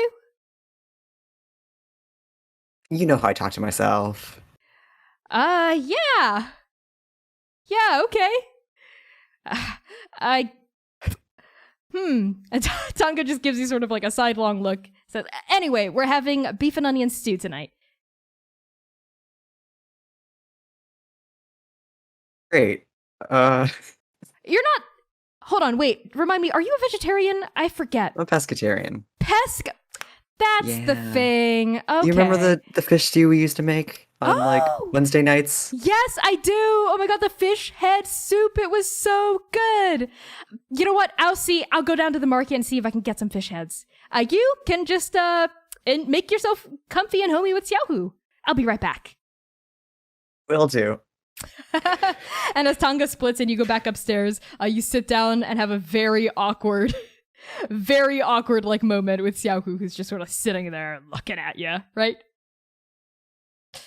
And maybe on that, like maybe with like Tonga returning with like the fish heads and like cooking the stew together and like getting to know Xiaohu and like talking about everything that Tonga's been up to as well, you know, et cetera, et cetera. On the smell of the delicious like fish stew being set out on the table, right? We cut now to Manaia.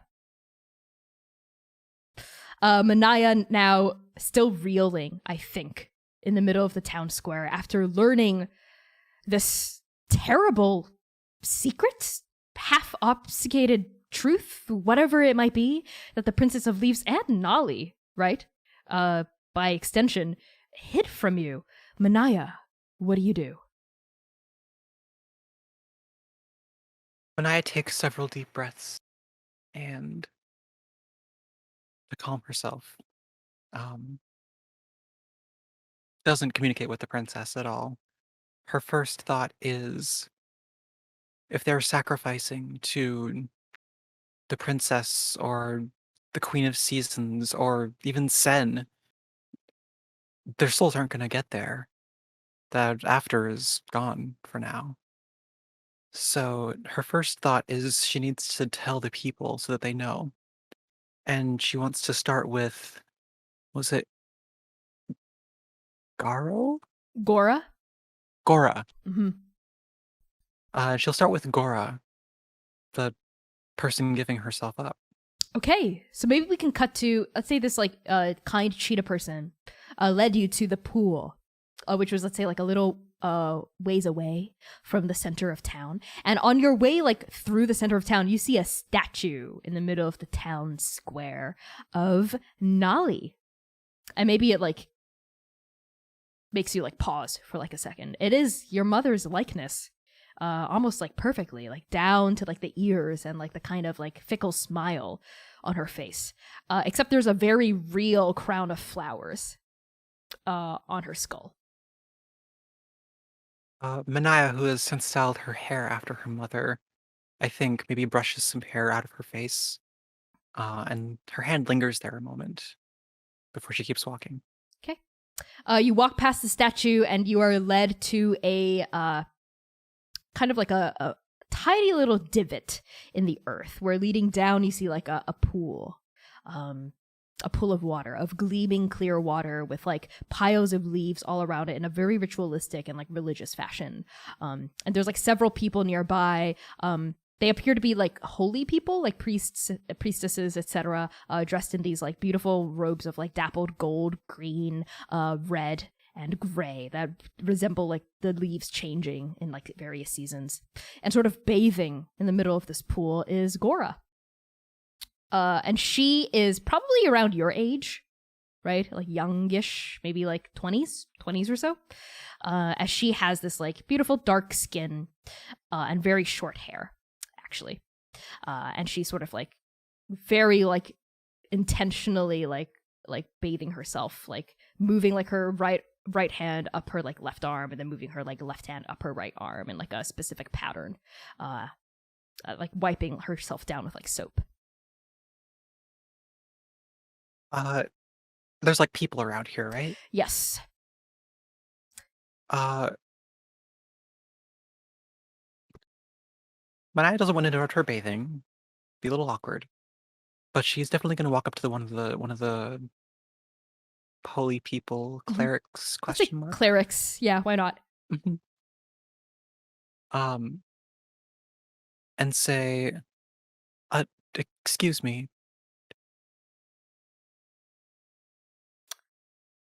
Yes. Hello there. How can I help you? My name's Manaia Waidua. I'm from Muhanahi. I'm on an adventure to help fix what's going on here, gesturing vaguely at the sky. And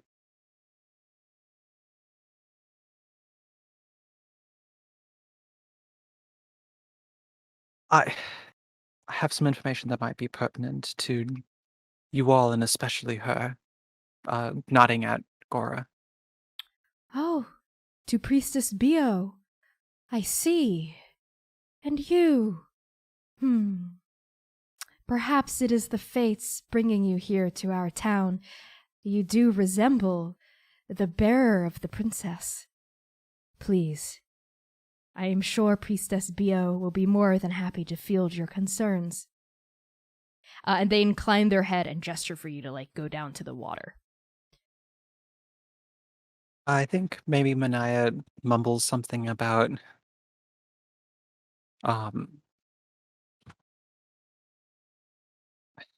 she mumbles something about Nolly, something about Mum. Something like, can't believe Mum lied to me about what she did here. And then Anna's like walking away. Okay. As you go, are you approaching Gora? Yeah, I mean, if it's okay. Yeah, it seems to be pretty open. Like, this doesn't seem to be a very closed-off community in any way. And as you walk down this slope, you reach the edge of the water. And let's say the water goes up to Gora's, like chest, let's say. For, like, PG-13 reasons, you know, but it's not like, this is not like a sexualized nudity whatsoever. It feels very, like, ritualistic and, like reverent. You pause at the edge of the water, and Gora, like, turns, noticing your approach, and says, "Greetings, stranger. How can I help you?" I don't want to interrupt what you're doing. It seems very sacred and important, but I have information that might be pertinent to you and everyone here. Well, what is it? Had she, like, walked over? Or No, waded over? she's paused still in the middle of the pond, looking at you quizzically. I mean, this isn't information that, like, she needs to keep from everyone, so Sure. she's just gonna say, my name is Manaia Waidua, daughter of Kahealani, Napua, and Nali Waidua. I come bearing grave news about what has seemed to happen here 4 times a year every year since however many years ago. I come from a place of ignorance, although I have heard that you all make a sacrifice to honor the changing of the seasons, the turning of the leaves, and I see and respect that. However, after the vanishing, our connection with the after has been severed, and souls sacrificed to any greater or higher being won't go anywhere. They dissipate into nothingness. I understand my words may be shocking,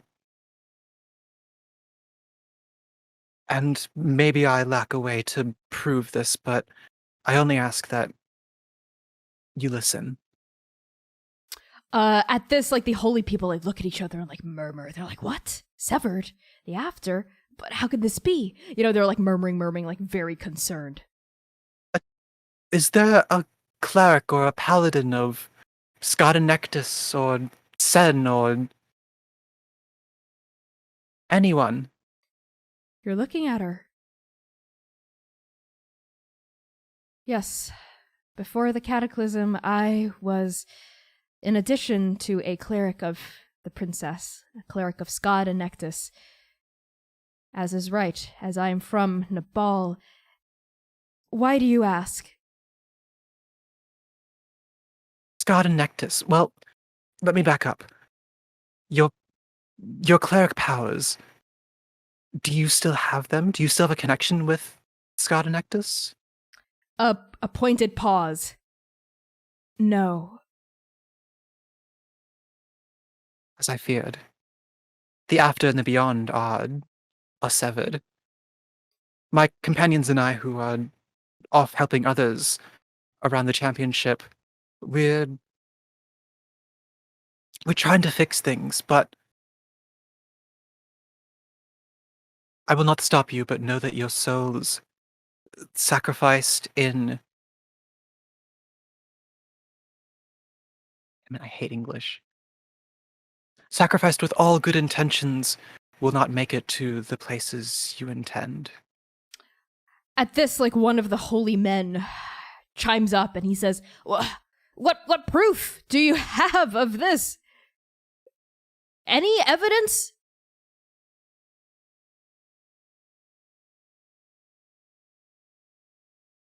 She said it herself. Her connection to the Tuscada Nectus is gone, severed. That doesn't mean the after is gone. That doesn't mean the sacrifices our community makes are in vain. You are a magic user, no? I am the only magic user here in Oberon. Or I was. This is why my sacrifice this year, this turning, is so important. Maybe it will help bring magic back. Maybe it will help fix all of this. But you must have been around for the previous turning then. You must have felt the weave shudder and the soul dissipate. I did. And at that, Gora actually starts walking toward you. And the other holy people are like, oh, but priestess, no, the ritual. And she's like, no, it's okay. We'll resume later. She walks up onto the shore and she takes a towel from a nearby attendant and like wraps it around herself. And says, you called yourself child of Kahealani Napua and Nali. Yes, they're my parents. We lived in Nuhanahi for many years. Nali as in the bearer of the princess.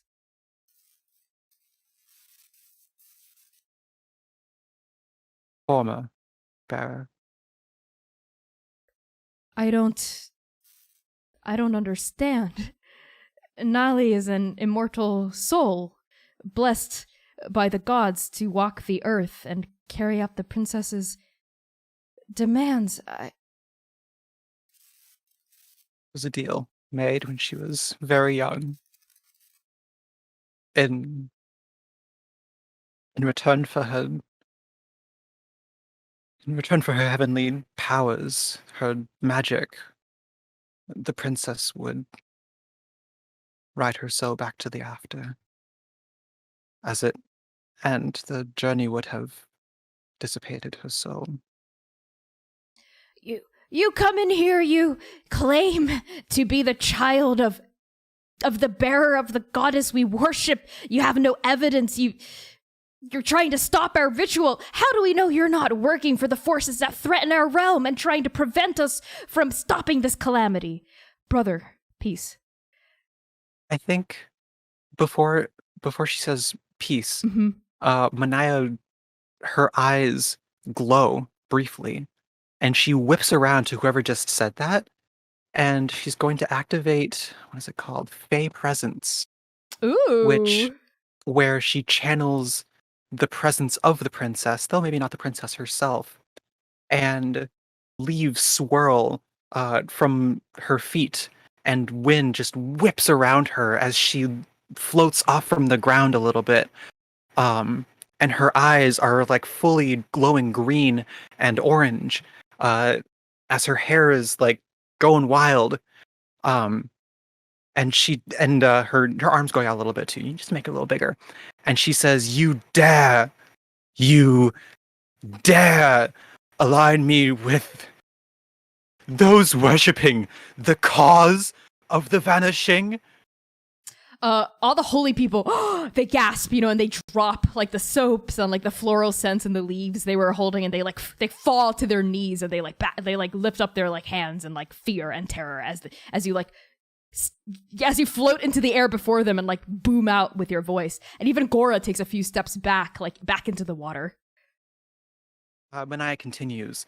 Those who worship the chrysalis, the stranger, the being that caused all of this, they are your enemy. Do what you will with your ritual, but your souls go nowhere. Mania, please Please, he means no harm. He speaks out of ignorance. Please don't hurt us. Mania maybe turns back to Gora, and her eyes soften. Soften. As she blinks, and they go back to her white eyes, her pale white eyes, and she floats slowly to the ground and the winds abate. I'm sorry, Miss Gora. I don't know what. I'm sorry. I should go. No, wait. You're either a very good illusionist and con woman, or what you say is the truth. There is one way to find out. Priestess Bio, you don't mean... No. There's no harm in trying. Manaia, please. Please, there's something I need to do. Please, follow me. Mania, with a bowed head, follows. An attendant, several attendants sweep forward as Gora walks, and she slips on a robe and drops the towel, and closes the robe around her. And she leads you back into the town square and pauses in front of the statue. And she whistles. Mania doesn't look at it. Okay. She whistles, and a couple of birds flutter out of nowhere, and they land on top of the statue's head, and they pick up the crown of flowers and leaves that was on the statue's head, and they float it down. The birds. A very Disney princess moment. And Gora takes the flower crown, and she turns to you and says, sort of as an explanation, I've lost my connection to Scott and Nectus and to magic as a whole, but the woodland creatures here still trust me. And she turns to you and says, this was left behind, passed down from generation to generation of priestesses of the princess. It is in my charge now, and this wreath is the solid proof we have that the Princess of Leaves did indeed come by and start the turning of the leaves here in Oberon. If you are connected to her as you claim, only you should be able to activate the magics within.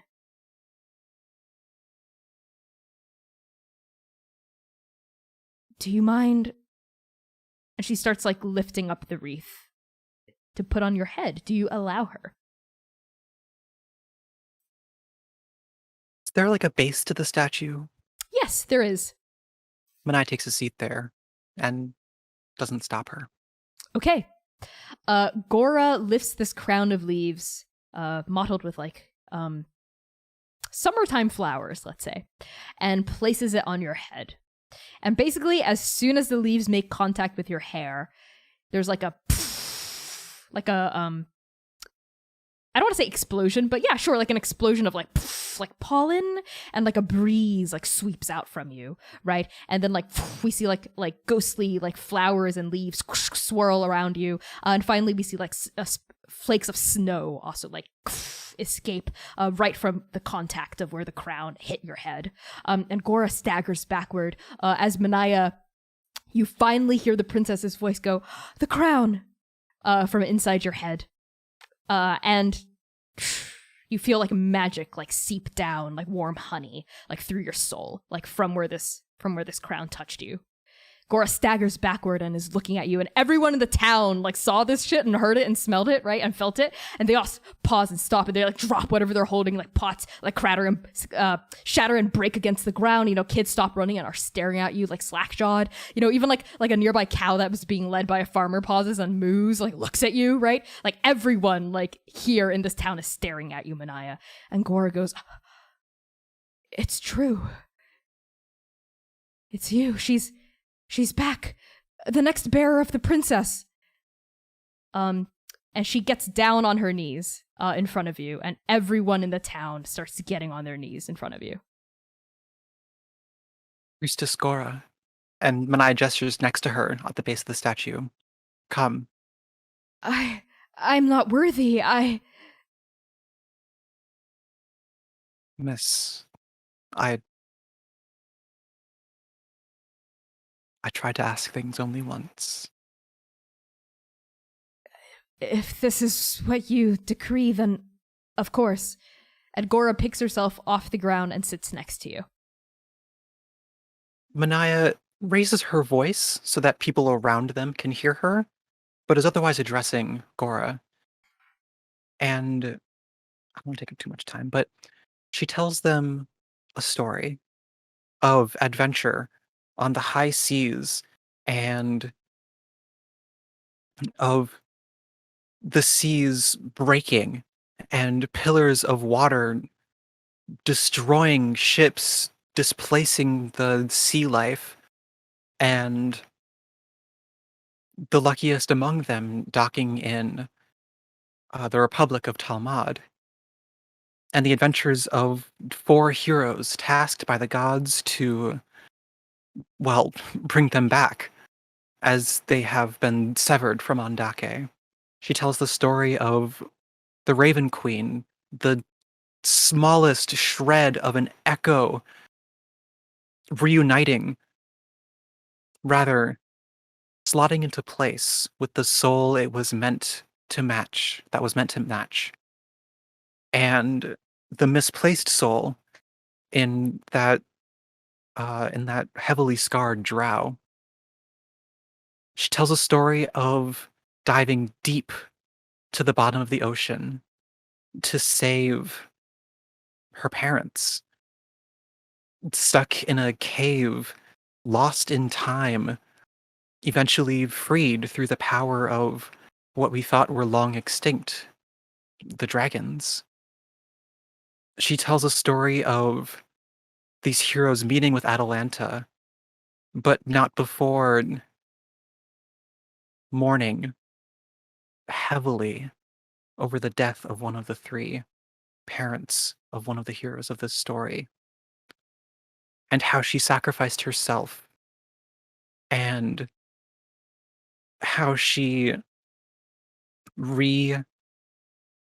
altered the deal 9 years ago so that Nali soul would not go to the after and the princess riding atop, but should her daughter ever come to trouble, that she should use the power of her soul to save her, a life for a life.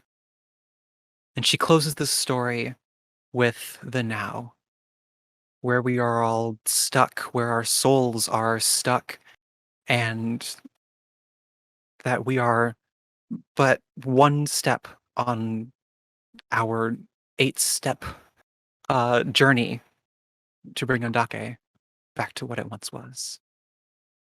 Okay, I love that. And like the townsfolk listen rapt, like gathered at your feet now, like all sitting, and the longer you talk, the more people come in to like join until like by the end of your speech, like the light is starting to like turn more subtle. It's no longer like just past noon, it's like turning into evening now. And by the time you're done talking, like the entire town square is just filled with people sitting and listening to your story as this crown glows softly like green on your head. And Gora is also looking at you with this like look of like utter reverence and awe in her face. And keep your eyes peeled on your DM soon, Manaia, because I will have this crown of leaves for you as a magical item. Oh, what? Okay, so we're all getting magic. Are we all getting magic items? Hello? We may or may not be getting magical items. And I implore the rest of you to check our special live chat because I just dropped something in there as a GM. But I think on that's a great place for us to transition to the next scene. As everyone's huddled around Manaia, we like pull out of this like small town of Oberon, away from the acres of farmland that surround it, away from the beautiful cliffside. And I think as the camera pans away, in the distance, very small and you can barely make it out, Manaia turns and gives Gora a big hug and says, "Thank you." Oh, I love that. Yeah, you hug Gora, thank her. She thanks you as well. We pull away from this. We see like the glittering Hema Sea in the near distance. And when we pull back in, it is on V. Sievert has taken you somewhere private. And by private, I mean his room in a tavern. It's a nice tavern, a ritzy one. I think in the district of, in the district of Risk and Reward. And the tavern is called the Lovers Tavern. And he takes you to it's like a big, huge tavern, like a nice like hotel lobby, right, on the ground floor with like even like an indoor like fountain situation. That's how big it is. It's like really fancy. He takes you to the second floor and into his suite. Not even his room, his suite. Where you see like there's like it feels like a 1-bedroom, like a studio apartment. That's how like nice it is, right, for like a tavern room. And he uncorks the decanter, right? A crystal decanter in the middle of this like broad like mahogany desk in the middle of the suite, and he pours out some alcohol for you and himself, and he offers you a glass. Oh, none for me, friend. I gave up drinking a long time ago. Suit yourself. That's not his voice. I was about to say, that's not Sievert. That's not Sievert. Excuse me. Suit yourself. Sievert turns into a panther. Turns into a surly panther. Suit yourself. And he blows on the glass to like frost it up a bit, you know. And he takes a sip of his wine, puts it down. Please make yourself comfortable. Have a seat. It's my pleasure. I really want to get a. Could I just perceive the room a little more? I want to like. Yes, you can. Make a perception check. Please. I'm gonna use a luck, one of my lucks for that one, and just re-roll that. All right, well that's better. 15.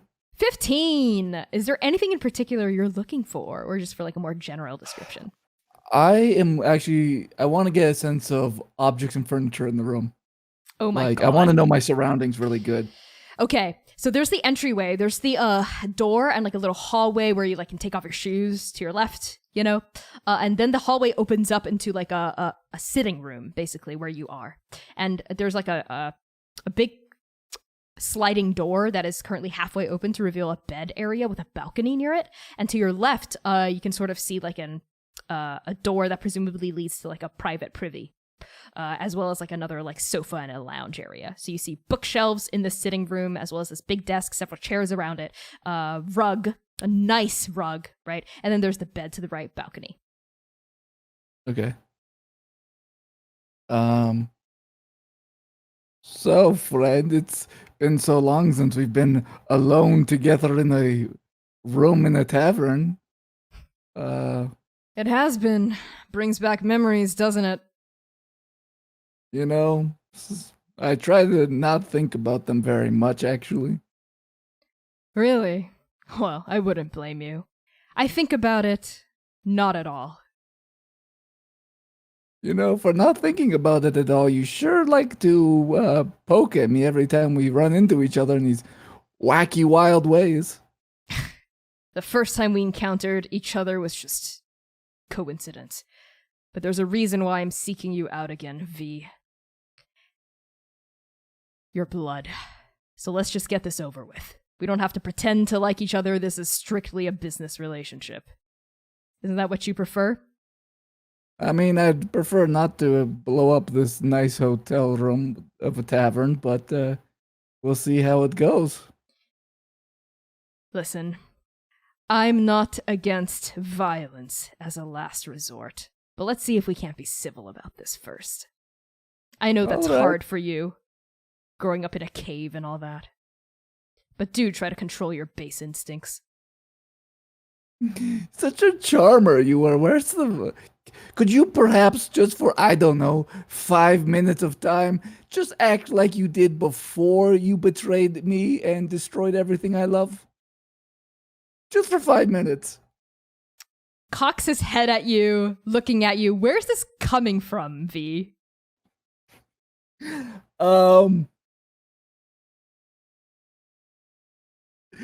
V has a little bit of a plan going on. Okay. Okay, he cocks his head, looks at you, and says, "You know what? If that'll make this deal go down easy, fine. Let's pretend. You call it a betrayal, I call it the natural conclusion of our relationship. But fine, I'll humor you. All right, beautiful. Let's talk business. You and me.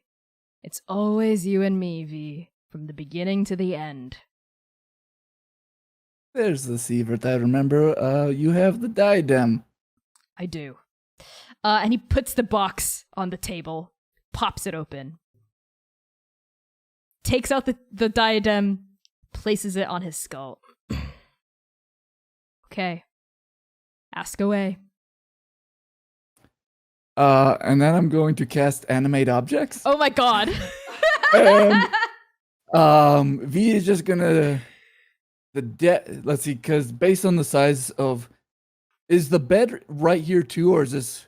The bed is in another room. Okay, yeah, but so it could come to life if it like bashed through the partition.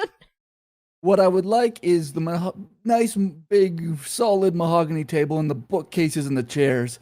That's like, let's say 4 of the objects, because I imagine the bookcases are pretty large. They are. And same with the mahogany, so I can do like 2 large items, and then I'll just do a couple chairs. And I'm gonna cast animate objects on them and just tell them to grab him and have all of these objects like basically just topple on top of him to make it so he can't move. Is what I would like to do. Okay, a bookcase flies into the air, like books go streaming, you know, like, and a wardrobe, is that what you said? Or both of the bookcases? Both of the Okay. Both of the bookcases, yeah. Both of the bookcases just, there's a screech of wood as they just screech out of place, and dust goes flying, books go flying, you know, and the chairs all pile up onto Sievert. The chair that he's on, like, suddenly, like, lifts him up into the air a little bit. He goes, oh, what the? And the bookcases sandwich him, right? They go, bam! They clap him. Like, one claps him on the back, one claps him on the front. And he goes, ah! And you can hear his voice, like, muffled, like, between the books and between the shelves. He goes, what? What's the meaning of this, V? I just want you right where I want you, which is exactly where you are. This is lovely. This reminds me of everything I've ever wanted to do to you. So first question, who are you working for? You fucking there is a way to do this, V. You don't have to be such a bitch about everything. All right, but now tell me, who are you working for? Your father. Interesting. Where is old Pops these days? The Godspine. Tell me something I don't know. I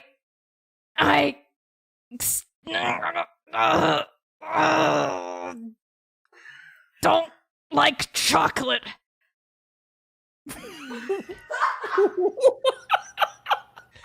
Something you don't know.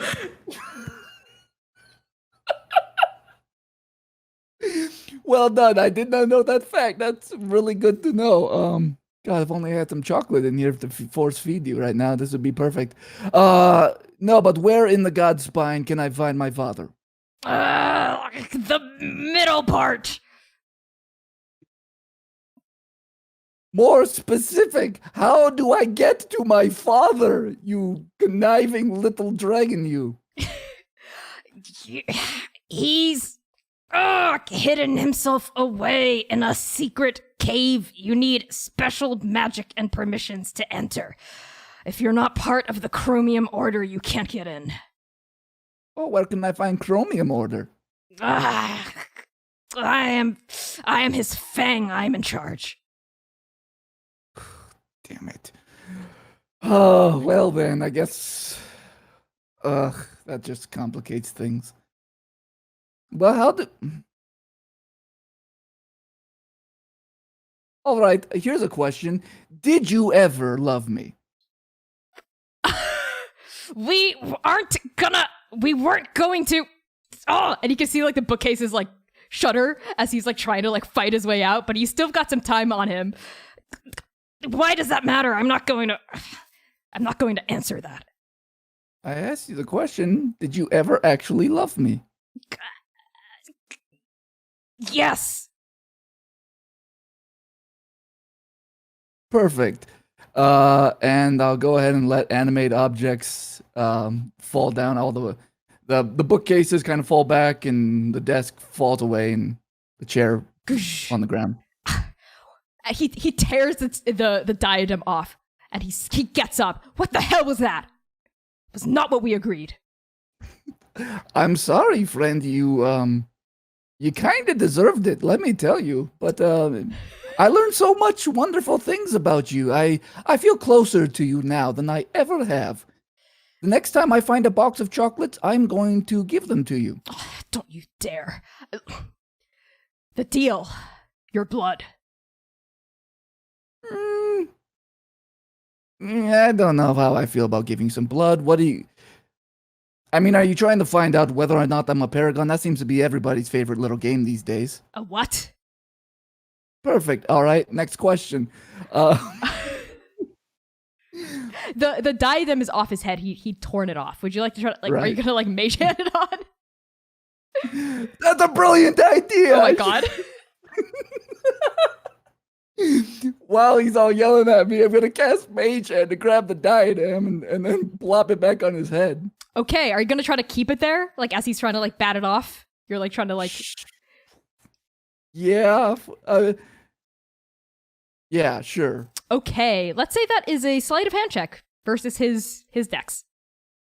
And depending on how well you do, you might be able to continue the line of questioning until he manages to swipe it off.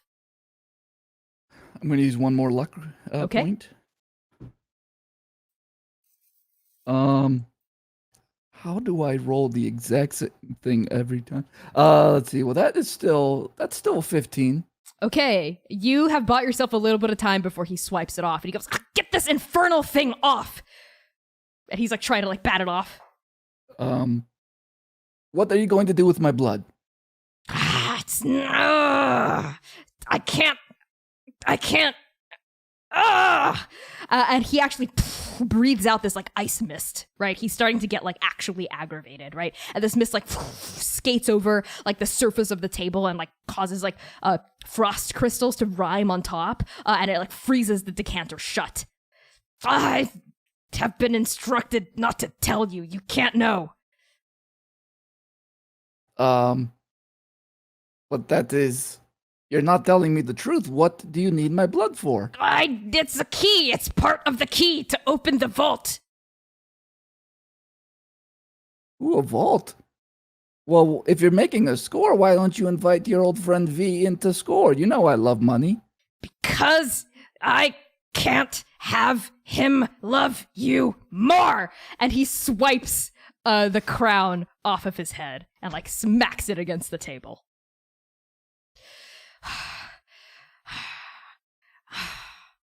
You know, Sievert, you never cease to amaze. You've never been sexier right now.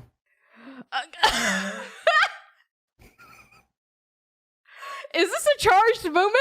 Is this a moment where you're both panting and looking at each other? No, not like that. It was sarcasm. Okay, it was sarcasm. Okay, good to know. Good to know. I just had to check. That was pure sarcasm. Somewhere Rev kills something.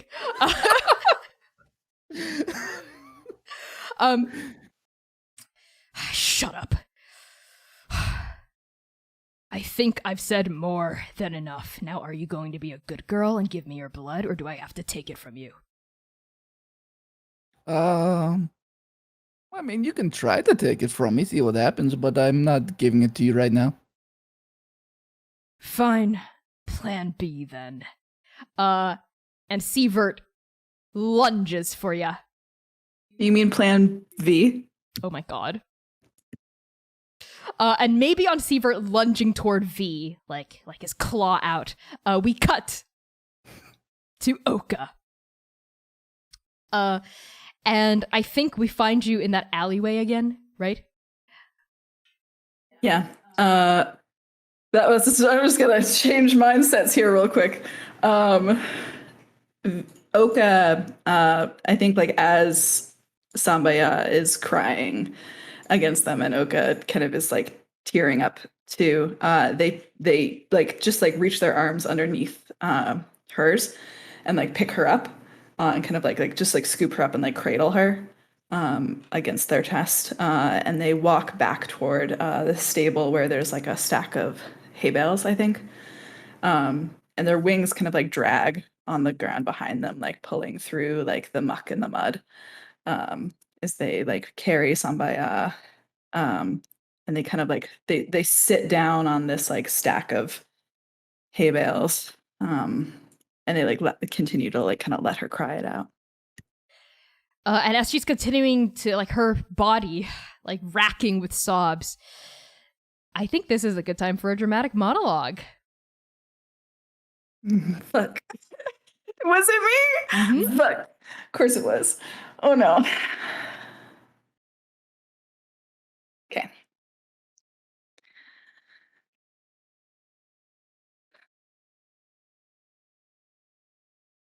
Uka kind of like lifts Sambaya's head and like kind of like thumbs her cheek where the scar is. You always wanted to be like me. I remember even when you were a toddler. Doesn't matter if it was Toya's turn to watch you or if Lianya was supposed to be tutoring you. Doesn't matter where I was or what I was supposed to be doing. You followed me everywhere. To the library, to training, to dinner, to studies, to class, to the dream rooms, to visit Halo, everywhere. Everywhere we went. And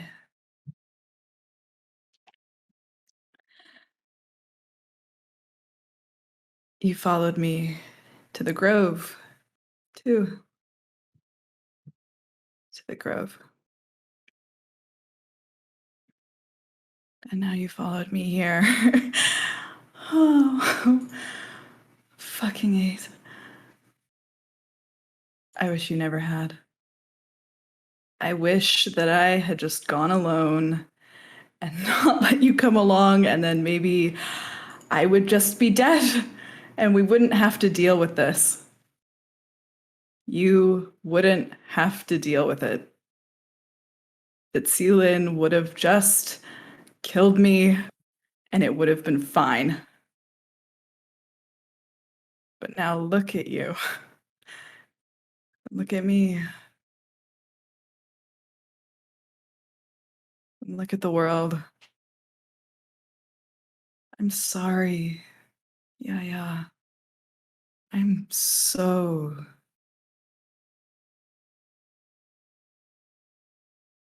I don't know what I did wrong.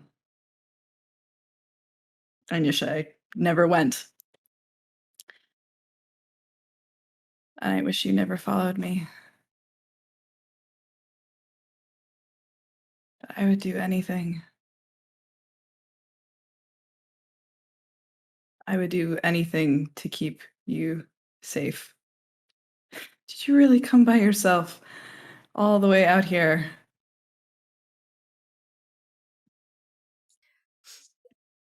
No, Liangya's here too. I just, She's here. yeah, I tried to get Toya to come too, but she said it was stupid and that you weren't actually here and that you were dead. But she's wrong. She's wrong, and you have to see Liangya. And why do you have wings? And how did you make your blood do the thing? And this is too much. And she goes back to like crying. Sorry, Sambaya. Yeah. I'm sorry.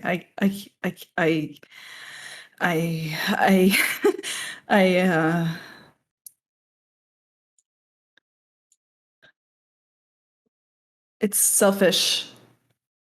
It's just selfish. I wanted to make sure you were okay. But I can't be here. Wait. And Yaya like looks up immediately from like your lap is like looking at you with these huge pleading eyes. No, no, no. Oka, no, you can come back. You should come back home. You're alive. You need to come back home. I can't come back home, Yaya. I can't go back. Well, yeah, yes you can. Yes you can. I mean, they're looking for you, but you could do magic, right? You could do magic. That's what the wings are and the blood. You can pretend to be someone else. No, I can't. I've been trying to pretend to be someone else, Yaya, and it hasn't been working. But that's why you came, right? It was to come home because Mom. You have to come home for Mom. You're the only one. She's really sick. Makoya, she's really sick, and if she sees you, I think she'll get better. I know she'll get better. Seeing me would not make her better. She'd get more sick, if anything. No, because none of the medicines are working. Nothing's working. Liangya has been working around the clock to try to save her, and nothing's working. But I know if she saw you, she'd get better. Yeah, I can't come back. Mother, Father made it very clear that I would be getting no more second chances. What do you mean? I thought you ran away before your execution.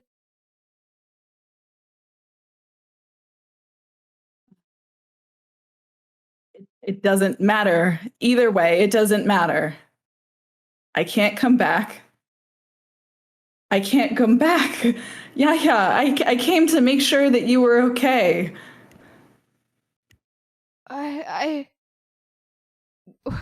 Well, I'm not okay. You can't leave. Okay? Because everyone thought you were dead. Toya thought you were dead.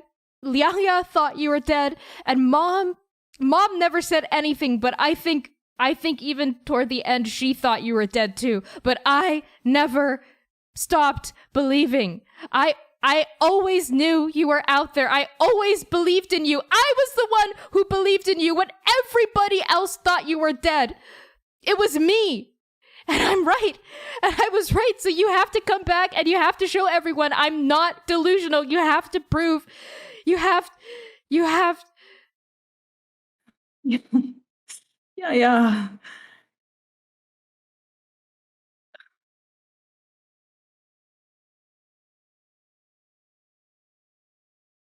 Yeah, I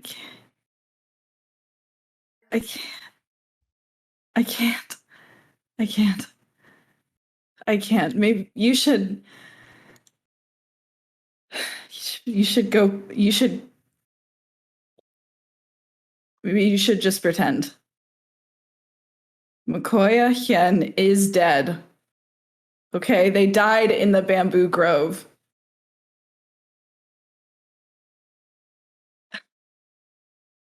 I am not who I used to be. I am not anyone anymore. I am just a ghost now. I am just a ghost. And it's better that way. I shouldn't have fucking come here. I shouldn't have fucking come. I'm sorry. I'm sorry. You have to tell Mother, Father that they can save Mom. There's no reason that they can't. And she can't die now, not while the stars are gone, okay? She can't. Just tell the Emperor to keep her alive. But they can't. I'm telling you, Oka, they tried everything. Liangya's just barely keeping her there. It's even Mother, Father. We weren't allowed in the room, but I know it. They came by one night and and while they came by, you can't leave. You have to come. You have to come. You have to come now. And Yaya suddenly gets up and starts dragging you like toward the end. You have to come. There's something I have to give you something. Oka kind of like Ah, man. Shit. Fuck. Damn.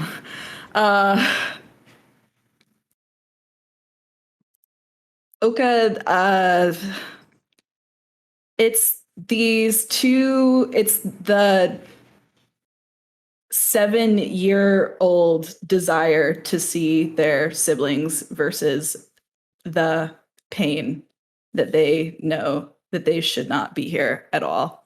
But I think the concept, I think they can only follow. Okay, I really like that. Yaya, like wiping tears from her eyes, like pulls you into the tavern. Like you don't even like notice the music or anything. She pulls you right up like the stairs, like down like a hallway. Fumbles with a key, opens up a door, and inside this tavern room, you see Liangya. And she is sitting at a desk reading a book, which is familiar, but what's not familiar is she's older now. Last you saw Liangya, she was 11. Now she is 18. She is like a young woman now at this point. Her glasses are no longer the big, thick, like bookwormy glasses. They're actually very thin and like very elegant looking. But she has that same like bob, right? And she's got like a strand of hair tucked behind her ear as she's reading. And as Yaya bursts in, Yaya goes, "What I tell you, Yaya, they're not." Oh gods.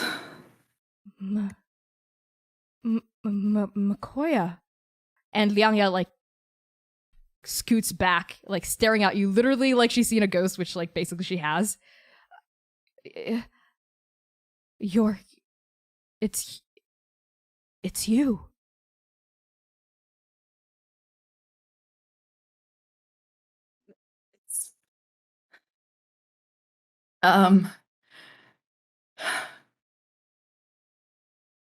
It's not. You look. I like your glasses. Look really nice, Liangya. You. There's no time, Liangya. Get your shit together. And Yaya runs over to the bed, pulls something out underneath it, and it's a pack, a long pack. Like a long satchel. It's like it's actually the satchel's used to like wrap something up. And Liangya goes, Yaya, you can't do this.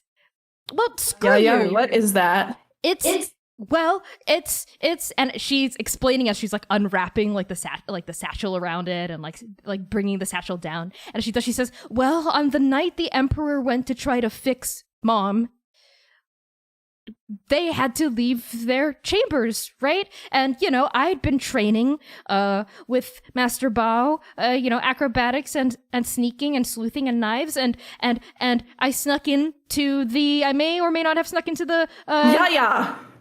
I may or may not have snuck into the vault of the Emperor and got this. Because you have to have it. And Yaya pulls out a sword in a sheath, right? And the sheath is pure black with like a silver dragon wrapping up like its length, right? With like a hilt and like a pommel with like a sapphire on it.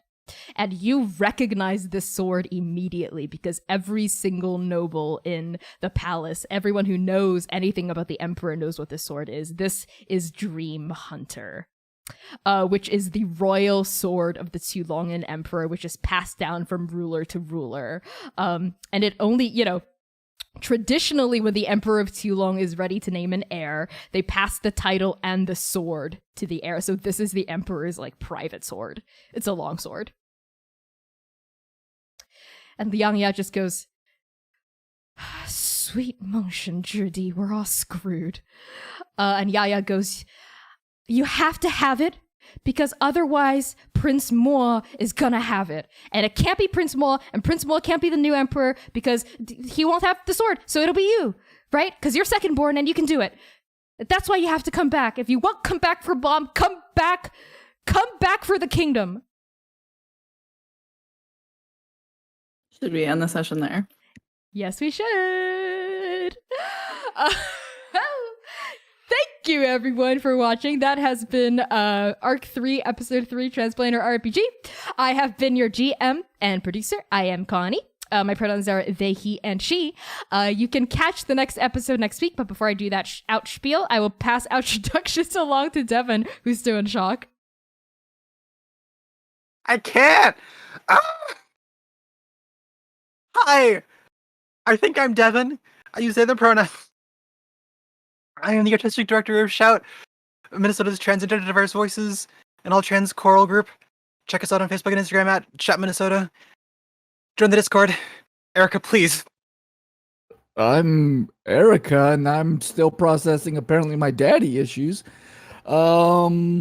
Yeah, you can catch me on Twitch at Erica Newgirl. We will be playing on Monday, starting Resident Evil 2 Remake. It'll be fun. It'll be scary. You can laugh and point and say, Erica, you're a fool, and that'll be fun. Max, please help us process this therapy moment.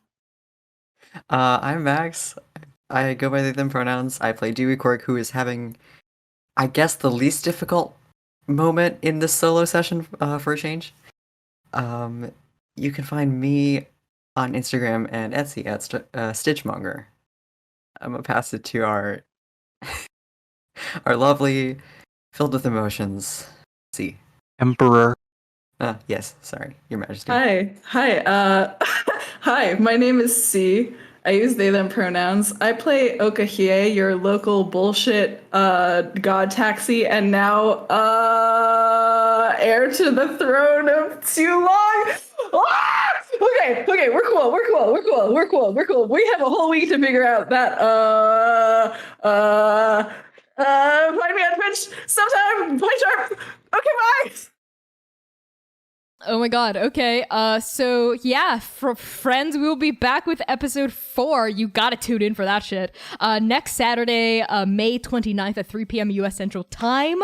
Again, that is our only stream, so please tell your friends about us, tell them to tune into this emotional trauma and all this like lore shit. In the meantime, I think we're gonna start a raid to Thorny Dryad, also known as Ren. Ren is amazing. They are a trans streamer, and they are also a force in the tabletop community. They're very sweet. I played in one shot with them once. They're great. They're very nice. So drop them a follow if you can. I think they're playing Fire Emblem, a classic Fire Emblem game right now. So it's going to be a nice decompress sesh from this, I think. And yeah, we will see you next week. That is going to be May 29th, Saturday, 3 p.m. US Central Time. That is 1 p.m. US Pacific and 4 p.m. US Eastern. We love you all so much. Take care of yourselves and peace.